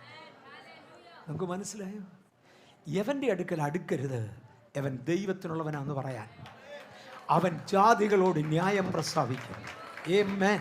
ദൈവത്തിൻ്റെ ന്യായം പ്രസ്താവിക്കുവാൻ ദൈവം ചിലരെ ആക്കിയതിനായി സ്തോത്രം. ചിലരൊക്കെ ചോദിക്കാറുണ്ട്, നീ ആരാ ഇത് പറയാൻ? ഏത് ബൈബിൾ സ്കൂളിലാണ് പഠിച്ച്? പോടൂ, വീട്ടിൽ പോകാൻ നോക്ക്. ജാതികളോട് ന്യായം പ്രസ്താവിക്കുവാൻ ദൈവം എന്നെ അധികാരപ്പെടുത്തി. ഞാൻ നിന്നെ ജാതികളുടെ നിയമമാക്കിയിരിക്കുന്നു. നമ്മൾ പിന്നെ കാണും. ഞാൻ നിന്നെ ജാതികളുടെ നിയമമാക്കിയിരിക്കുന്നു. ഞാൻ ജാതികളോട് എൻ്റെ ദൈവത്തിൻ്റെ നീതിയെക്കുറിച്ച് പറയുവാൻ, ഇന്ന് പകൽ ദൈവത്തിൻ്റെ നീതിയെക്കുറിച്ച് ജാതികളോട് പറയുവാൻ ദൈവം പ്രസാദിച്ച ഒരു 9 വയസ്സുകാരൻ്റെ കാര്യമായി ഇച്ചിരി മുമ്പേ ഞാൻ പറഞ്ഞത്, കെട്ടട കയ്യെ, അത് യേശുവിൻ്റെ നാമത്തിൽ നടന്നേ തീരൂ. ഇവർ പറഞ്ഞ കേൾക്കാതിരിക്കാൻ ഒക്കത്തില്ല. സ്തോത്രം. നമ്മിൽ ചിലർ ഈ സ്റ്റാൻഡേർഡിലേക്ക് വളരണം. ഉപവാസ പ്രാർത്ഥന നല്ലത് തന്നെ, എല്ലാം നല്ലത് തന്നെ, പക്ഷെ നമ്മിൽ ചിലർ ഈ സ്റ്റാൻഡേർഡിലേക്കൊന്ന് വളരണം. താവോട്ട് വായിച്ചോട്ടെ. അവൻ നിലവിളിക്കുകയില്ല, ഒച്ച ഉണ്ടാക്കുകയില്ല. അവൻ നിലവിളിക്കത്തുമില്ല, ഒച്ച ഉണ്ടാക്കത്തുമില്ല. തെരുവീതിയിൽ തന്റെ ശബ്ദം കേൾപ്പിക്കുക, തെരുവീതിയിൽ ശബ്ദം കേൾപ്പിക്കുകയുമില്ല. പക്ഷേ പിശാചിനോട് അവൻ വാചകമടിക്കും, ദുഷ്ടനോട് അവൻ സംസാരിക്കും, എൻ്റെ ജനത്തെ ആക്രമിക്കുന്ന ശത്രുവിനോട് അവൻ സംസാരിക്കും, ജാതികളോട് അവൻ ന്യായം പറയും. യേശു ക്രിസ്തുവിനെക്കുറിച്ച് എഴുതിയിരിക്കുന്ന ഒരു പ്രവചന ഭാഗമാണ്. യേശുവിനെക്കുറിച്ച് എഴുതിയിരിക്കുന്ന പ്രവചന ഭാഗങ്ങളാണ് നമ്മിലൂടെ നിവൃത്തിയാകേണ്ടത്. കാര്യം നമ്മൾ യേശുവിൻ്റെ ദാസീദാസന്മാരാണ്. അതുകൊണ്ട് നമ്മെക്കുറിച്ച് ദൈവത്തിന് പറയുവാനുള്ളത്. ഇനി അതിൻ്റെ 7-ാമത്തെ വാക്യത്തിലേക്ക് പോകാമോ? 42:7 അവിടെ കൊണ്ട് ഞാൻ നിർത്തും. കുരുട്ട് കണ്ണുകളെ തുറക്കുവാനും ബദ്ധന്മാരെ കുണ്ടറയിൽ നിന്നും അന്ധകാരത്തിൽ ഇരിക്കുന്നവരെ കാരാഗൃഹത്തിൽ നിന്നും വിടുവിക്കുവാനും യഹോവയായി ഞാൻ നിന്നെ നീതിയോടെ വിളിച്ചിരിക്കുന്നു. വായിച്ചോ. ഞാൻ നിന്റെ കൈ പിടിച്ച് നിന്നെ കാക്കും. നിൽക്കട്ടെ, ഞാൻ നിന്നെ ചിലതിന് വേണ്ടി നിയമിച്ചിരിക്കുക. യെശയ്യാവേ, ഇന്ന് ഇതിനകത്തിരിക്കുന്ന എന്നെ നിങ്ങളെയും ബലപ്പെടുത്തുന്ന, ശക്തീകരിക്കുന്ന, താങ്ങുന്ന ഒരു ദൈവാലോചനയായിരിക്കണം ഇത്. ഞാൻ ഓർക്കുന്നുണ്ട് 1990-കൾക്ക് മുമ്പേ 88, 89 വർഷങ്ങളിൽ ചർച്ചിനകത്ത് നടക്കുന്ന ഉപവാസ പ്രാർത്ഥനകളിൽ മൊത്തം ഇതുപോലുള്ള ആലോചനകൾ ദൈവം എടുത്തുകൊണ്ടിരുന്നു. 90 ആയപ്പോഴത്തേക്ക് സഭയ്ക്കകത്തുനിന്ന് ഒരുപാട് ശക്തന്മാർ എഴുന്നേറ്റു. എന്നെക്കാൾ ഉപരിയായി ദൈവത്തിൻ്റെ കൃപ കൈകാര്യം ചെയ്യുന്നവരും ആത്മീക അധികാരം കൈകാര്യം ചെയ്യുന്നവരും ഇതുപോലുള്ള ആശയങ്ങൾ ശക്തമായി ദൈവവചനത്തിൽ